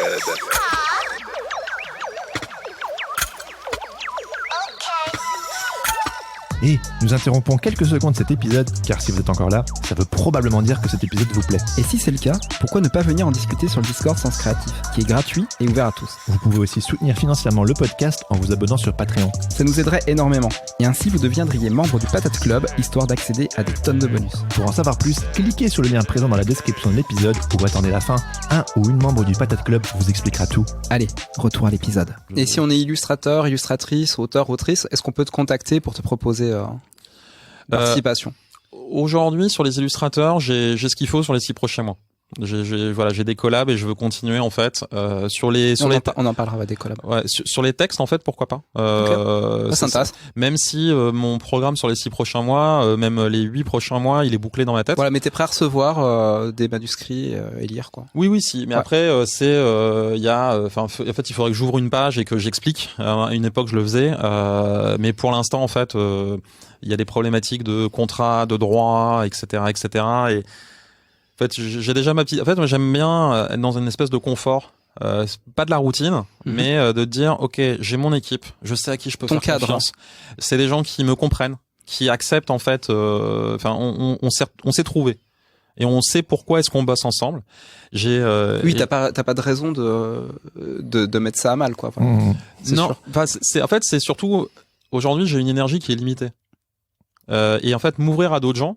C'est l'énergie. Ça récupère l'énergie, bien sûr. Avec plaisir, mais en fait, vu que c'est pas tout de suite, voilà, c'est ça en fait qui est particulier. Et l'une de mes raisons de fierté, c'est qu'en fait, finalement, l'équipe, alors il y a des gens qui sont partis, notamment certains illustrateurs, parce que ils ont plein de projets, donc voilà. Mais l'équipe cœur autour de l'audio, en fait, c'est la même depuis des années. Ouais, et c'est ça qui est godin. Et en fait, on a tous envie en fait que le projet dure le plus longtemps possible. On essaye et ils ont tous des agendas qui sont quand même assez denses. Les trois, mon trio magique, donc Abel, Karine et Arnaud. Puis il y a aussi Celsian qui s'occupe de tout ce qui est montage pour le moment.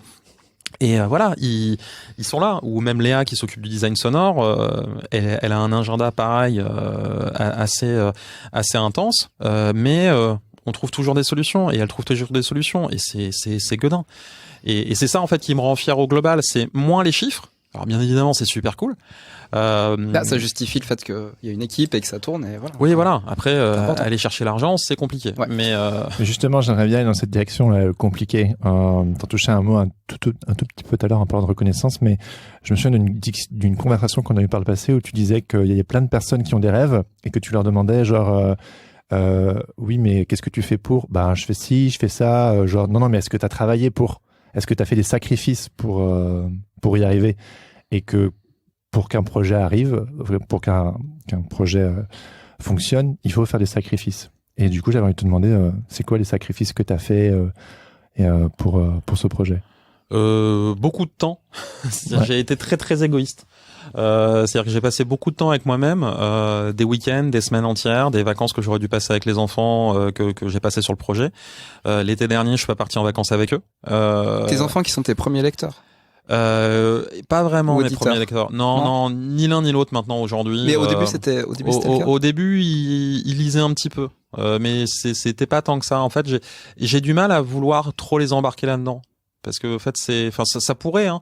Je vais essayer là je demande souvent son avis à Alice, et puis Martin, je lui fais écouter les histoires parce qu'il aime bien lire, mais il aime surtout écouter les histoires. Alice est plus dans la lecture, mais du coup j'ai perdu le fil de ma c'était le sacrifice, beaucoup de temps quoi. Ouais. C'était beaucoup de temps en fait où j'étais pas forcément présent.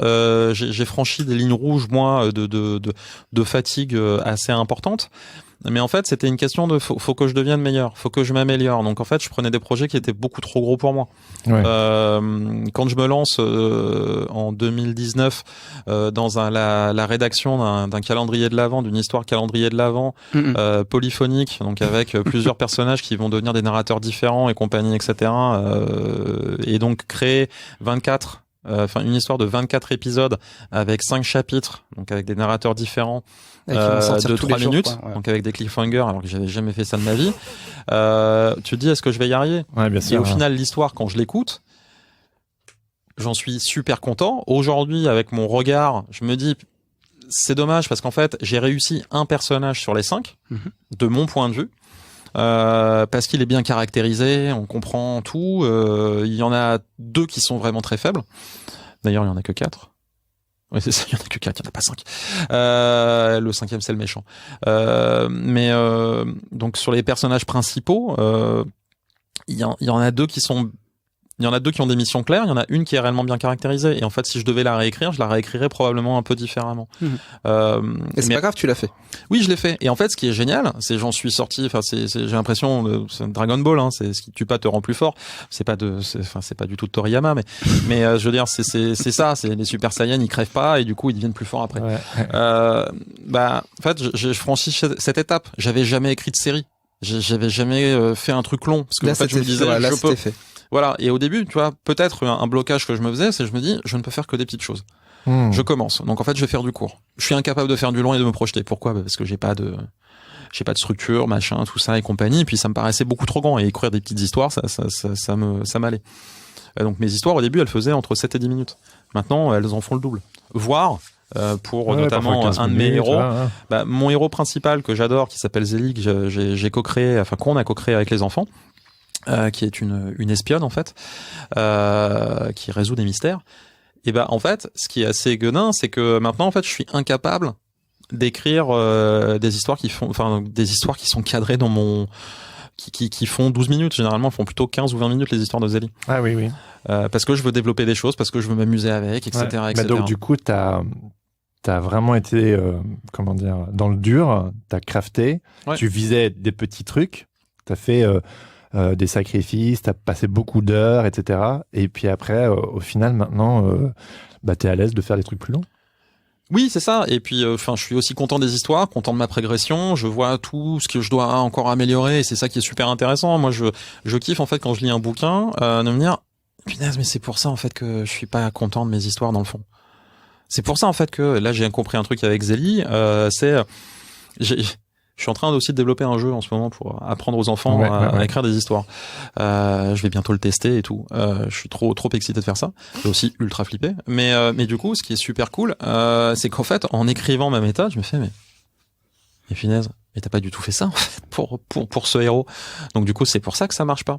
Et pareil, des petites révélations comme ça, soit quand j'écris ma méthode ou quand je lis, en l'occurrence pour Zélie, je me suis dit mais putain, mais oui. Que tu dis, j'ai pas fait ça. Bah, par exemple, il me manquait réellement une mission où j'avais pas creusé des qu'est-ce qui lui fait peur. Parce que c'est ça qui est intéressant, c'est les failles des personnages. Oui, en fait, c'est les ingrédients que tu mets dans l'histoire. En fait, il y a des techniques pour écrire des histoires, pour être efficace, qui est des choses qu'il faut pas louper parce que c'est hyper important pour emmener le lecteur. Après, quand tu les maîtrises, bah tu peux t'en affranchir. Mais quand tu les maîtrises pas, si t'as pas ces ingrédients-là, bah l'histoire elle est plate et il y a pas les rebondissements, il y a pas le rythme, voilà les cliffhangers comme tu dis.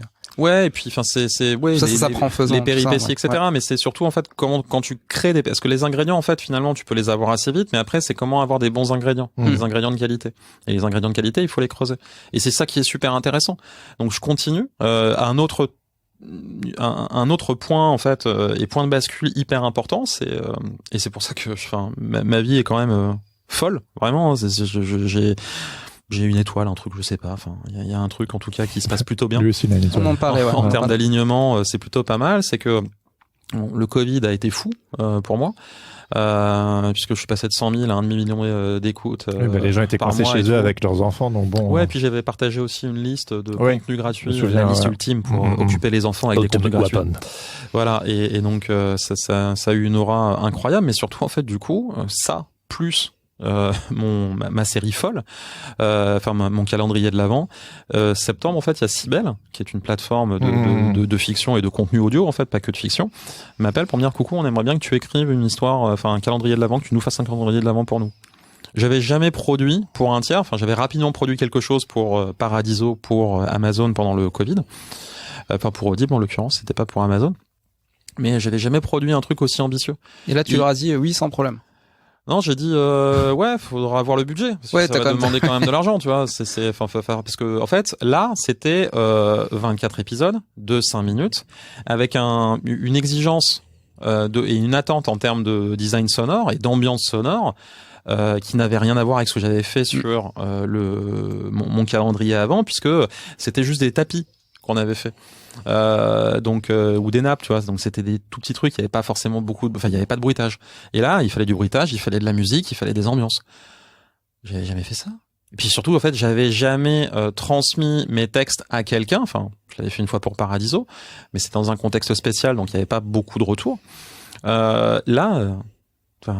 Il a fallu que j'écrive des scripts, que je les envoie, que je les fasse valider. Une espèce de tension, tu vois, qui se crée en toi en te disant, putain, est-ce que ça va marcher? T'es indépendant, tu connais. Et en fait, ce qui était gueudin, c'est que j'ai eu Karine, j'arrête pas de la remercier à chaque fois qu'on se parle, parce que, en fait, elle m'a fait une confiance de ouf. Elle est allée chercher un mec, sorti de nulle part, donc là aussi c'est de la reconnaissance, mais tu t'en rends compte après. Elle est venue chercher un mec qui était en production garage-ish, voilà, ou pro-ish. Ouais, c'est bien dit, garage-ish. Voilà, c'est vraiment, et du coup, elle me dit, ok, vas-y, viens. Non, mais tu vas produire. Hein? Je produire de quoi? Je sais pas, moi, j'ai jamais fait ça. Et c'est là, par exemple, que j'ai appris qu'il fallait que j'ai une assurance. Truc tout con, quoi. Non, mais ça serait bien que tu aies une assurance professionnelle, une ERC et tout, mais qui est quand même un peu con. C'est effectivement important parce que si jamais il y a un problème, machin, avec tes... Voilà, Donc elle m'a accompagné, puis les gens du légal aussi m'ont accompagné, Olivier m'a accompagné, mais sur... Est-ce que parfois t'as peur? Parce que tous les jours. Non, mais parce que quand je t'écoute, c'est quand même des gros trucs, et tu te dis que il y a aussi des choses que t'as jamais fait, des choses que t'as pas d'expérience, des choses où t'étais pas au courant qu'il fallait faire ci, faire ça. Je me mets à la place de quelqu'un d'autre pour se dire, non, moi je sais pas faire ça, moi ma spécialité c'est ça, je vais pas accepter ça. Et quand je t'écoute, j'ai l'impression que c'est souvent une sorte de oui, allez, on y va. Et t'acceptes pas non plus n'importe quoi. Non, mais il y a des projets ambitieux t'as envie de faire des projets ambitieux, et des projets ambitieux qui viennent comme toi, comme pour Cybelle, etc. Et tu te dis genre, allez. Il y a une part de flip, quand même, qui doit arriver à un moment. En fait, je sais pas si c'est de la flip. Oui, il y a peut-être de l'appréhension, mais en fait, le truc, quand le projet arrive, je fais, go, on y va, vous êtes d'accord? Je suis pas tout seul. Oui. Non, mais en fait, c'est t'engages la team avec toi. Je pense qu'ils se foutraient de ma gueule parce que effectivement, je suis un peu mièvre et bisounours, mais c'est encore une fois, Abel, Karine, Arnaud me donnent une force. Mais vraiment, ils sont là une fois par mois. Power Rangers. Non, mais exactement, c'est ça. Et je sais pas quel ranger je suis, mais quelle couleur j'ai, mais c'était le rouge. Non. Si, t'es le non, rouge. parce que le rouge généralement c'est le leader, et puis il est très très fort. Mais je pense que je suis une couleur chelou. T'es pas le leader de ton projet? Si, non, bien sûr. non, mais bien sûr. Non, mais c'est pas ça. Donc t'es le rouge. Ouais. Allez, accepte-le, quoi. Mais j'aime pas le T-Rex. Moi. Non, mais c'est pas grave. Ça. Moi, je veux pas le T-Rex. Je suis plus mammouth. T'es leader, donc tu peux changer, tu je prends le mammouth. Alors. Voilà. Le mammouth est rouge. C'est toi qui décides.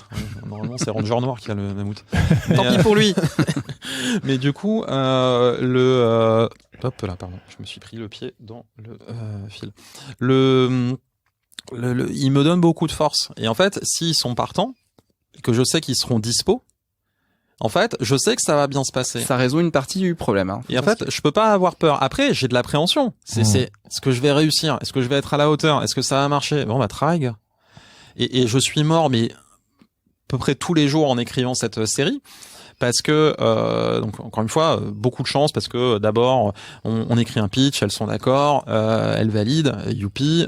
Ensuite, j'écris une espèce de séquencier macro de toute la série, épisode par épisode, c'est super. Mais en fait, le truc quand on écrit, quand on construit une histoire, c'est qu'en fait on se rend compte par exemple que la fin il faut la changer parce qu'en fait ce qu'on avait imaginé ça marche pas bien. Et elles ont accepté tout ça en fait. Le seul retour qu'elles m'ont fait, et c'est là où tu vois en fait que mais j'avais beaucoup d'appréhension et elles l'ont compris, donc c'est pour ça que c'était dingue et que j'ai de la chance. Après la chance se provoque, etc., on peut en débattre, mais j'ai quand même, je suis verni parce que et je tombe sur des gens qui sont bienveillants parce qu'à un moment donné sur un script, elle m'avait dit un équilibre entre narration et texte où il vaut mieux de la 30% de narration et dialogue, 30% de narration et plutôt 40% max et surtout plutôt 70% de dialogue. C'est important pour nous. Je fais OK. J'arrive à le faire sur tous. Et sur la fin, en fait, vu que j'étais pas à l'aise avec ma fin, j'étais plus parti sur de la narration. Donc j'étais revenu dans ma zone de confort parce que j'avais toujours eu beaucoup de mal. Ouais, t'étais sorti du cahier des charges pour revenir dans ta zone de confort à ce moment-là. Parce que les dialogues, c'est hyper compliqué. Enfin, c'est un métier aujourd'hui, le dialoguiste. Et du coup, je suis plus fort en narration. Enfin, plus fort, encore. Bof. Plus à l'aise. Plus à l'aise. Et du coup, je fais un épisode qui convient. Elles m'en font un tour en disant non, mais ça nous va pas et tout. Et je me vois réagir, mais tu sais, parce que j'avais peur en fait. Et puis il y avait des délais.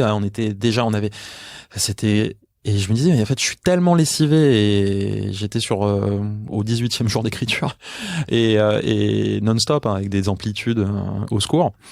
Et puis en plus, à côté de ça, j'écrivais pour mes histoires. Pour mon podcast. Tant qu'à faire. Donc histoire de se rajouter des trucs compliqués. Et donc du coup, j'y arrivais plus quoi. Et en fait, elle a compris, elle a super bien géré. Encore une fois, c'est une très très grande professionnelle et quelqu'un de très très bon conseil. Du coup, elle m'a éclairé et j'ai pu comprendre. Et puis après, on est passé sur la post-prod, etc. Mais là aussi, coup de bol énorme. Pas de test de voix avant. Une confiance ultime. Ouais. Mais là, la confiance, ça donne des ailes. Hein. Oui, mais ce qui est ouf en fait, c'est que ça me faisait aussi peur. Et puis elle me fait un retour en disant ah non, je suis désolé, cette voix-là, tout nous va, mais cette voix-là, ça va pas. Faut retourner toutes les voix d'un personnage. Ouais, c'est chaud. C'est chaud. Arnaud dit ok, d'accord, je viens.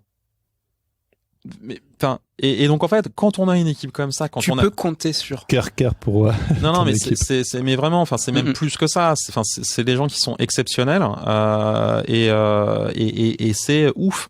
Et en fait, je me dis putain, mais enfin, sans eux. Ce podcast n'en serait pas là. C'est comme la communauté de l'anneau, quoi. Ouais, non, mais c'est les Power Rangers, c'est pareil.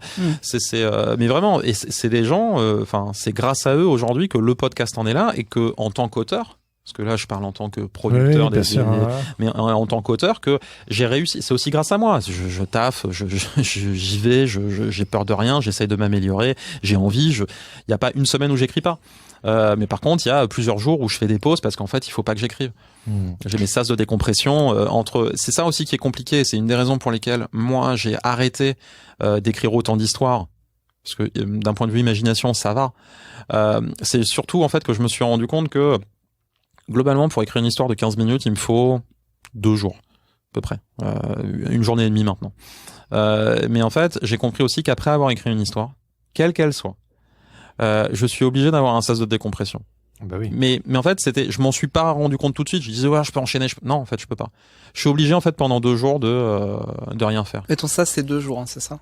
Ouais, c'est 1-2 jours. Ouais, parfois, ça peut être plus. Ça dépend. Faut un break, quoi. Mais je suis obligé de breaker. On en parle parfois ensemble de l'importance de l'oisiveté. que parfois on a l'impression qu'on est tout le temps dans l'action, mais c'est important de détendre le muscle. Mais c'est exactement comme le corps en fait et le cerveau, c'est-à-dire qu'on dort la nuit, c'est pas pour rien, c'est pour recharger les batteries, parce que si on enchaîne, c'est très difficile. D'ailleurs, je suis absolument admiratif des médecins urgentistes par exemple qui doivent rester des heures de dingue et enchaîner et d'être prêt à opérer des gens. Enfin, je trouve ça complètement fou parce que ton cerveau il est attaqué, quoi. Mais pour moi, l'oisiveté, c'est un entraînement. C'est un art aussi de savoir s'arrêter. Go time, et puis là c'est genre maintenant je m'arrête. Parce qu'en fait c'est une sorte en fait quand t'es oisif, tu éponges des choses sans ça te remplit pour tes histoires. C'est un déchargement. Ça.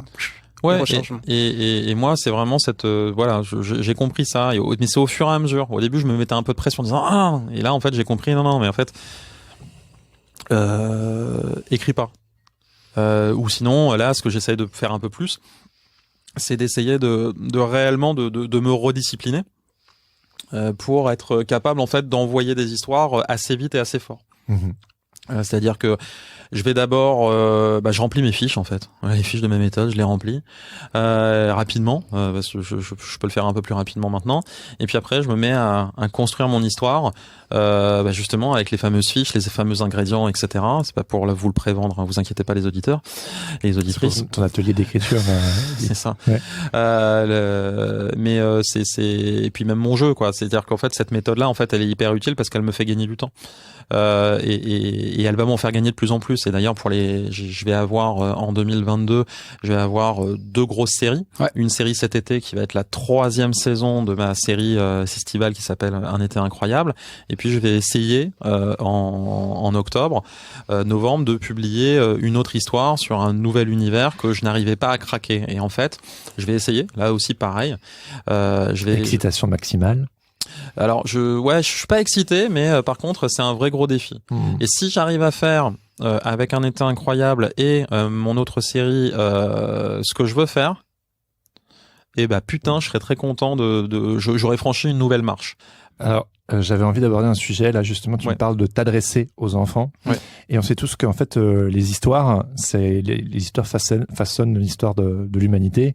Ça nous change, ça nous inspire, ça nous met en mouvement. Parfois, ça nous permet de voir les choses d'une manière différente ou d'aborder une autre personne de manière différente. En parlant de s'adresser aux enfants, j'aurais voulu savoir quelle responsabilité tu te ressens vis-à-vis de ton audience. De pas les prendre pour des enfants, de les prendre pour des gens en fait. Donc de pas les prendre pour des abrutis, de les respecter en fait, de rester droit, d'être honnête, d'être transparent.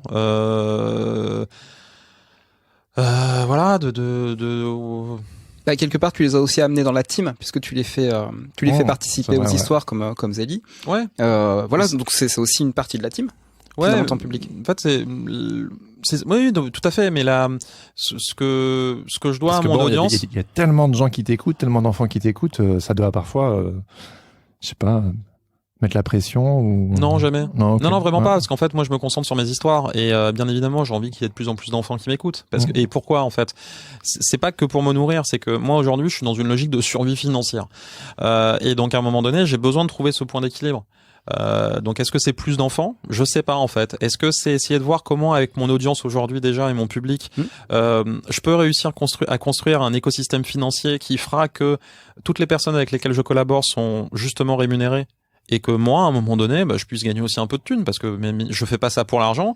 Mais bon, quand en fait on passe toutes ces soirées et tous les week-ends où on n'a pas ses enfants à travailler, plus ces moments de temps libre qui devraient normalement te permettre de respirer, à penser à ton projet, j'estime que ce serait normal de gagner un peu d'argent. Voilà, complètement. Et donc, parce que le sens, il y a, ça c'est pas du tout de souci, mais à un moment donné, c'est intéressant quand même de gagner de l'argent. Et donc, c'est un peu la réflexion que j'ai aujourd'hui et à laquelle je suis arrivé, c'est-à-dire que à un moment donné, je me suis dit, l'important c'est le volume d'audience.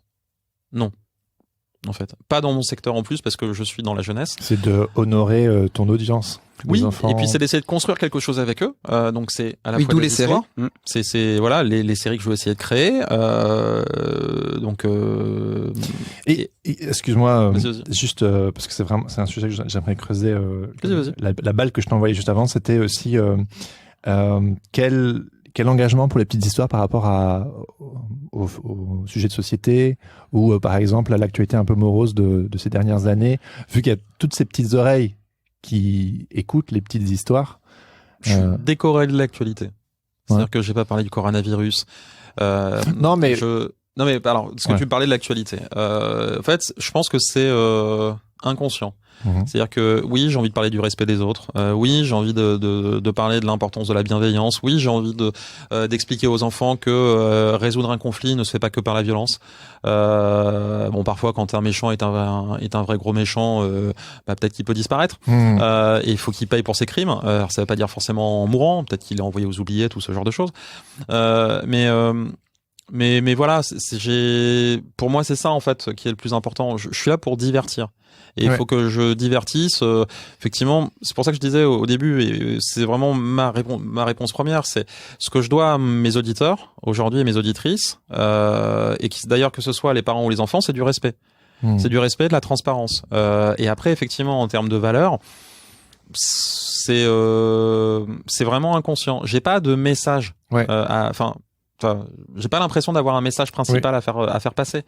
Mais par exemple, je me posais la question, j'ai été très marqué dernièrement par le film de Netflix Don't Look Up. Sûr. Pourquoi ? Parce que en fait, c'est un vrai faux happy end pour moi. Ça se finit mal. Parce que à la fin, il se passe quelque chose. Voilà, on va pas sachant dans la bande-annonce, on voit une météorite. Mais bon, voilà. Vous pouvez peut-être détailler un peu. On va pas dire, mais c'est plutôt bien résumé. Voilà. Et donc, voilà, c'est rapport à tout ce qui est en train de se passer dans la société. Et je me suis demandé, est-ce qu'à un moment donné, on est en train d'y réfléchir, on va pas faire quelque chose, une histoire qui se finit pas bien. C'est super intéressant. Une histoire où ni le héros ni Don't Look Up. Tout le monde crève. Non, mais enfin, il y a il y a les gentils et il y a les méchants, et en fait personne ne gagne. Ouais. Et c'est un peu ça le truc. Oui, d'ailleurs, les gentils n'ont pas non plus le beau rôle, quoi, on va dire. Enfin, ils ont pas toujours le beau rôle non plus. Il est génial. Si vous ne l'avez pas vu, allez. On ne peut que vous le recommander. Voilà, et ne le piratez pas, s'il vous plaît. Empruntez un compte. C'est pas bien de pirater. Non. Le message est passé. J'ai du mal avec le piratage, même si je le fais. Mais aujourd'hui, je ne le fais plus. D'accord. Tu vois, t'as un message. Non, mais non, mais j'en ai. Mais voilà, j'ai pas envie d'embêter les enfants avec des morales. Je suis là pour raconter des histoires. Ouais. Et entertainment. Ouais, encore une fois, je suis là pour divertir. C'est vrai que face à la morosité, par exemple avec le corona, tu le mentionnais, ou bien les confinements, etc. T'as amené une respiration, du divertissement. Ouais, voilà, des bons moments. Ouais. Mais il y a quand même des messages. C'est hyper précieux. Il y a quand même des messages et tout, mais en fait, c'est pas le vecteur principal. Ouais. Thomas est beaucoup plus fort que moi pour créer des histoires où la structure souvent peut y avoir un message. Il fait aussi des histoires en fait où il y a pas de morale en tant que telle. Oui, des fois les aventures se suffisent en elles-mêmes parce que c'est des des histoires. Voilà, ouais, mais je sais que tu es un gros consommateur de dessins animés et d'animés, et je me souviens que tu m'avais parlé à l'époque de plusieurs dessins animés justement où il y a des valeurs d'inclusivité, de diversité, etc.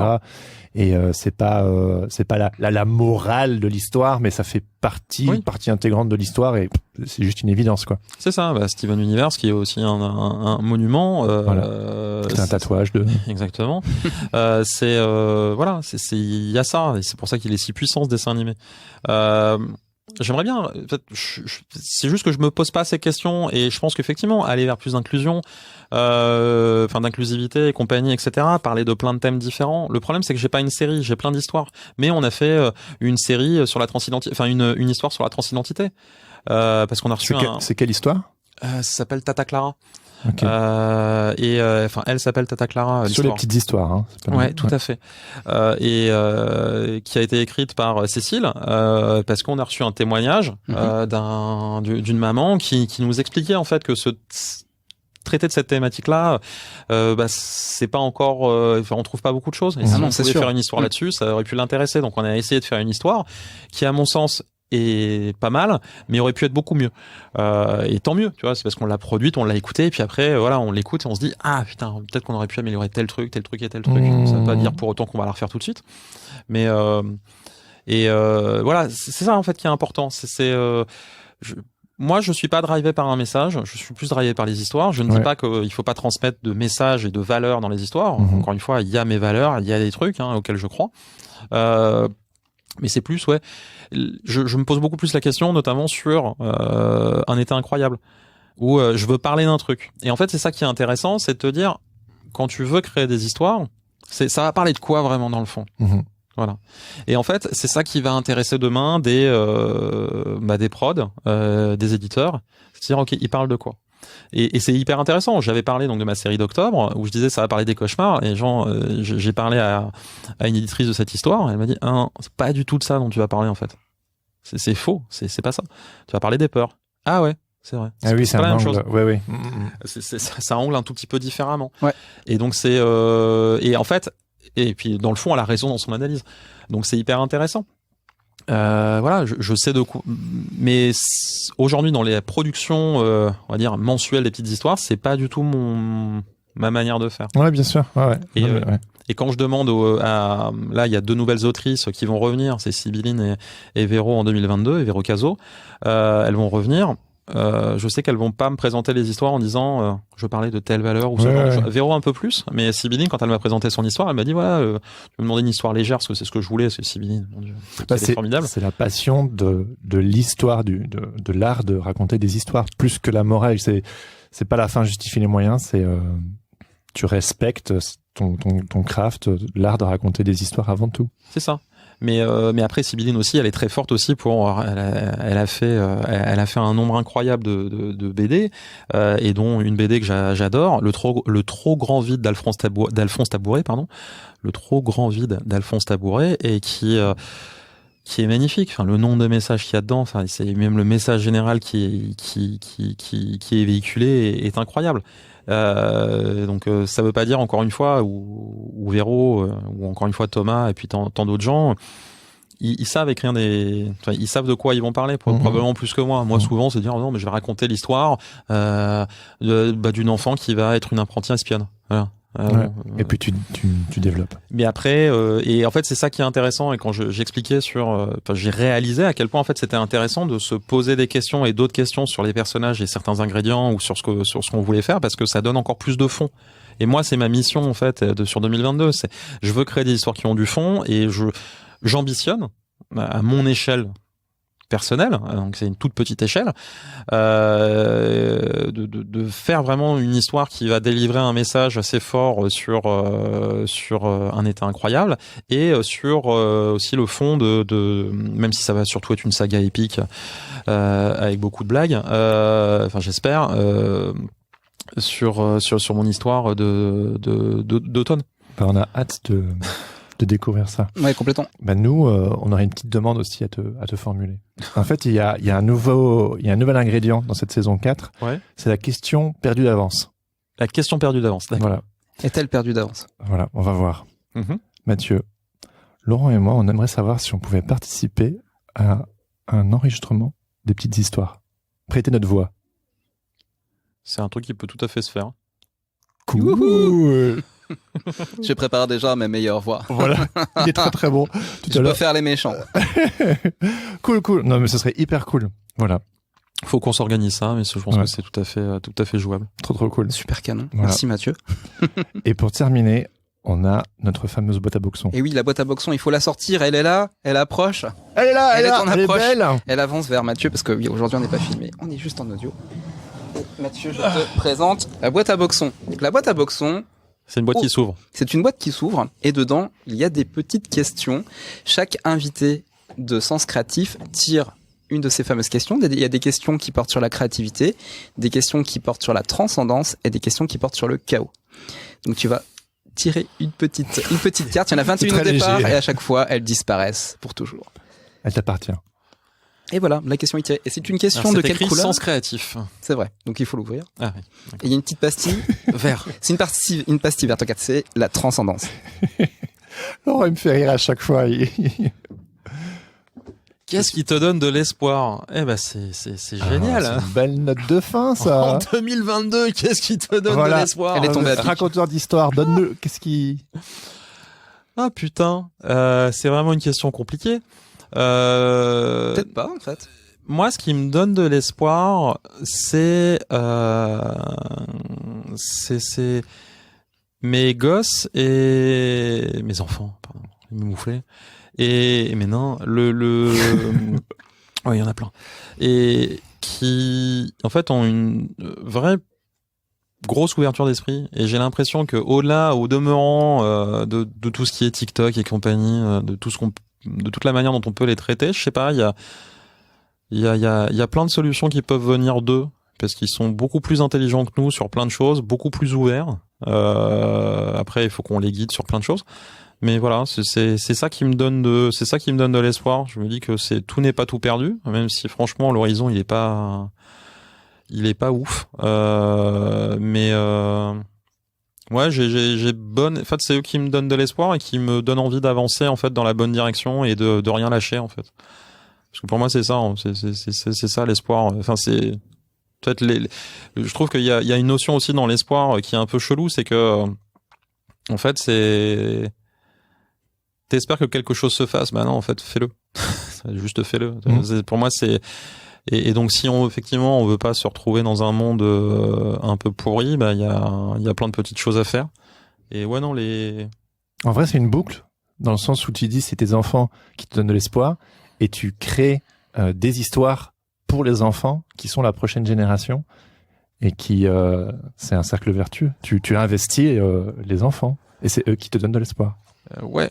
Alors c'est d'abord les miens, mais effectivement les enfants d'une manière générale. Oui, les tiens d'abord. Mais non, mais c'est et là du coup tu me donnes une espèce de pression et une mission par rapport au podcast que j'avais pas forcément. Ah bah voilà, c'est gratuit. Allez. Les citoyens de demain. Écoutez les petites histoires. Merci Sens Créatif. Non mais je vais devenir dépressif. Non mais tu vois c'est genre bon bref. Non mais je comprends tout à fait, je te taquine. Ouais. Mais ouais, je le voyais pas comme ça, mais parce que je pense que j'ai une vision plus humble, enfin même si je suis oui mais t'as pas la responsabilité de j'ai pas l'impression mais tu apportes quelque chose quand même sans doute anyway. Ouais et puis je me dis, parce que c'est ce qu'on me dit en fait, c'est que si effectivement j'arrive à donner à implanter une ou deux graines, et notamment dans cette envie de partager des histoires de manière enthousiaste à un maximum de gens, pour les faire kiffer en fait, qui prennent du plaisir, les faire voyager, les faire décompresser ou ce genre de choses, bah c'est déjà énorme. Mais ouais, vraiment, le côté espoir, ouais, c'est mes enfants. Et puis, c'est aussi notre capacité à un moment donné, capacité à se réveiller et à changer les choses de manière, de manière radicale. Enfin, même si le mot radical fait toujours un peu peur. Non, mais c'est définitivement mes enfants. Ouais. Cool. Bon, on va s'arrêter sur cette note-là, du coup. Excellent. Mathieu, merci beaucoup. Eh ben, merci à vous. C'était très très cool. En mode, on lâche rien, tu vois. Ah bah non, on lâche rien du tout. On lâche rien. On lâche rien. Bon, bref. Allez, merci beaucoup, Mathieu. Ciao. À bientôt. C'était notre épisode avec Mathieu Genel. Merci Mathieu pour ton temps. Ouais, c'était super cool. Ouais. Qu'est-ce que t'en as pensé, Laurent ? Bah, ça faisait vraiment plaisir de discuter en fait de tout le process de Mathieu, parce que c'est un vrai process créatif. Parce que derrière le côté un petit peu entreprise aussi, parce que ça a pris de l'ampleur, des proportions. Mais il a toujours ce souci-là, en fait, d'être dans la créativité, de proposer des nouvelles choses et surtout aussi de développer tout son écosystème. Quand on voit ce qu'il est capable de faire en atelier avec les enfants, les idées qu'il a de développer après pour d'autres formats, pourquoi pas sur scène. Enfin, on en a pas forcément beaucoup parlé, mais c'est aussi des projets qui peuvent l'intéresser. Tout ça montre que à partir d'une idée, en fait, on peut vraiment rayonner et faire pas mal de choses intéressantes derrière. Moi, je pense que ce que j'ai beaucoup aimé aussi, ce qui m'a beaucoup intéressé, c'est tout son aspect autodidacte. Et que voilà, le gars, depuis toujours, il veut raconter des histoires. Il faisait un autre job, il est planeur stratégique, puis il a quitté le job, il y est retourné. Enfin, on aborde aussi ces questions qui sont pas toujours simples, genre tout plaquer pour faire un projet de cœur, et puis en fait, devoir quand même trouver une équation économique. Et je sais plus ce que je voulais dire.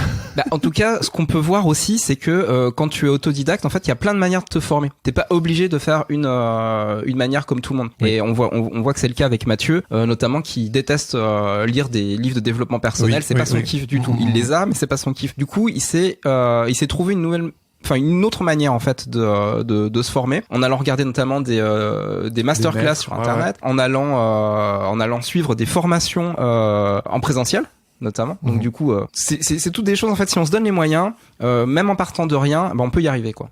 Comme il disait, il y a aussi un petit problème dans cet univers là, c'est que si tu n'as si tu n'es pas déjà connu, on te dit tu vas pas vendre quoi que ce soit. Mais en fait c'est à force de travail et de finalement de convaincre les gens, les partenaires, et ben on arrive quand même à monter les projets. Ouais, c'est clair. Moi j'aime bien le côté aussi un peu boulot rien à voir. Et il y a sûrement des auditeurs qui nous écoutent et qui rêveraient d'écrire un livre ou de développer un projet. On n'est pas obligé de consacrer toute sa vie à la création, à la créativité. On peut aussi avoir un côté travail. C'est pas impossible. Et il y a des passerelles et des tuyaux et ça marche. Voilà, de faire un truc qui a rien à voir et de quand même petit à petit, comme tu dis, développer un projet de cœur comme ça et puis se former sur le tas. Et puis on voit bien que ça fonctionne. Complètement. Mais bon, voilà, il parle aussi des difficultés, des sacrifices à faire, etc. Et voilà, j'ai trouvé que c'était une conversation très honnête. Voilà, avec l'envergure du projet viennent de plus grandes responsabilités. C'est toujours comme ça. Un grand pouvoir implique de grandes responsabilités. C'est ça, c'est la phrase.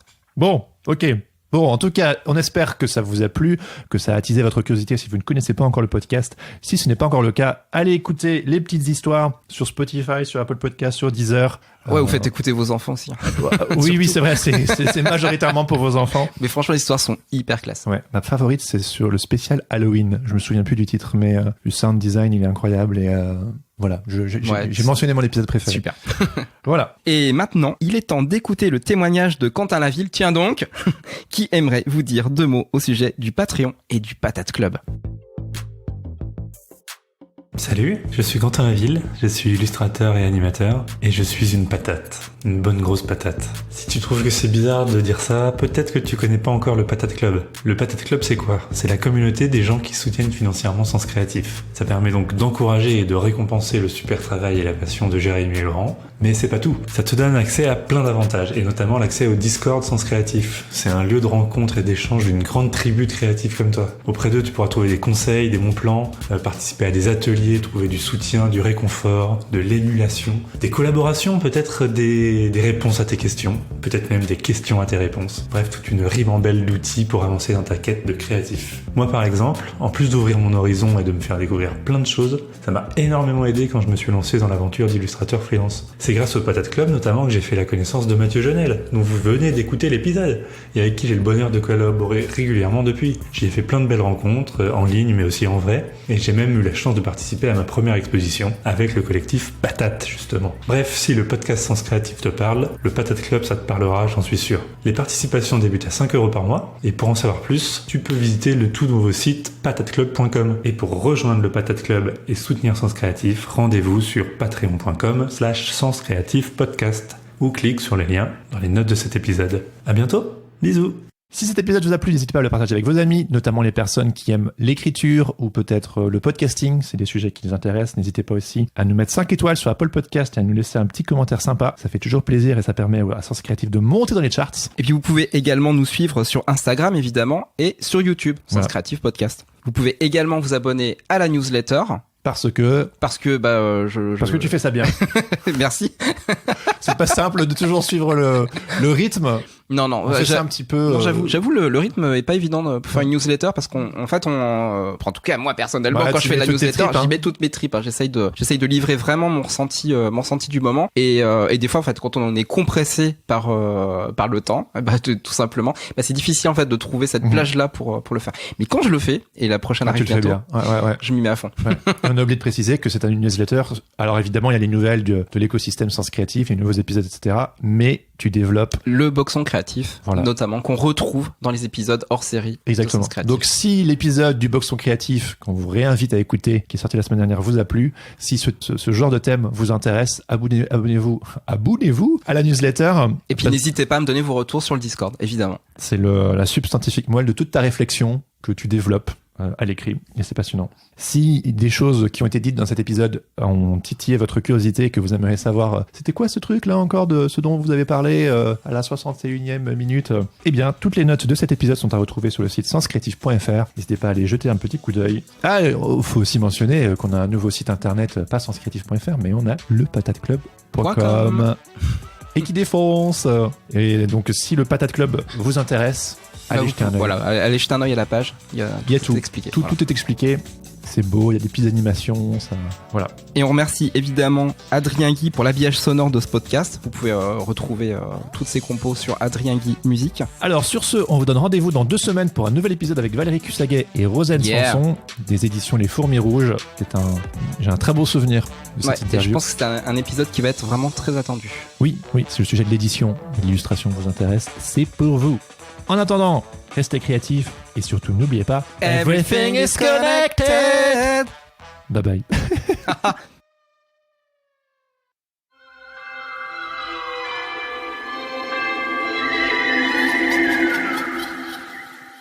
Le coloriage maudit. J'ai pas envie de rentrer. Moi, j'ai trop envie d'un goûter, alors pas le choix. Moi aussi j'ai faim, mais après on devra faire nos devoirs. Papa me laissera jouer un peu, il dit toujours que c'est bien de s'aérer la tête après une grosse journée. Ce qui est fait n'est plus à faire. Voilà ce que dit ma mère. On travaille toute la journée en classe, et le soir, faut encore travailler. Ça se fait pas. Révoltée, Lina shoota dans un pauvre caillou et se mit à bougonner en traînant des pieds le plus bruyamment possible. Ethan ne dit rien. C'était le mieux à faire. S'il réagissait, son ami se transformerait en tornade de mots et de gesticulations incontrôlables. Bercé par le bruit des pas de Lina entrecoupés de chants d'oiseaux, Ethan se perdit dans ses pensées pleines de crêpes au sucre et de Lego.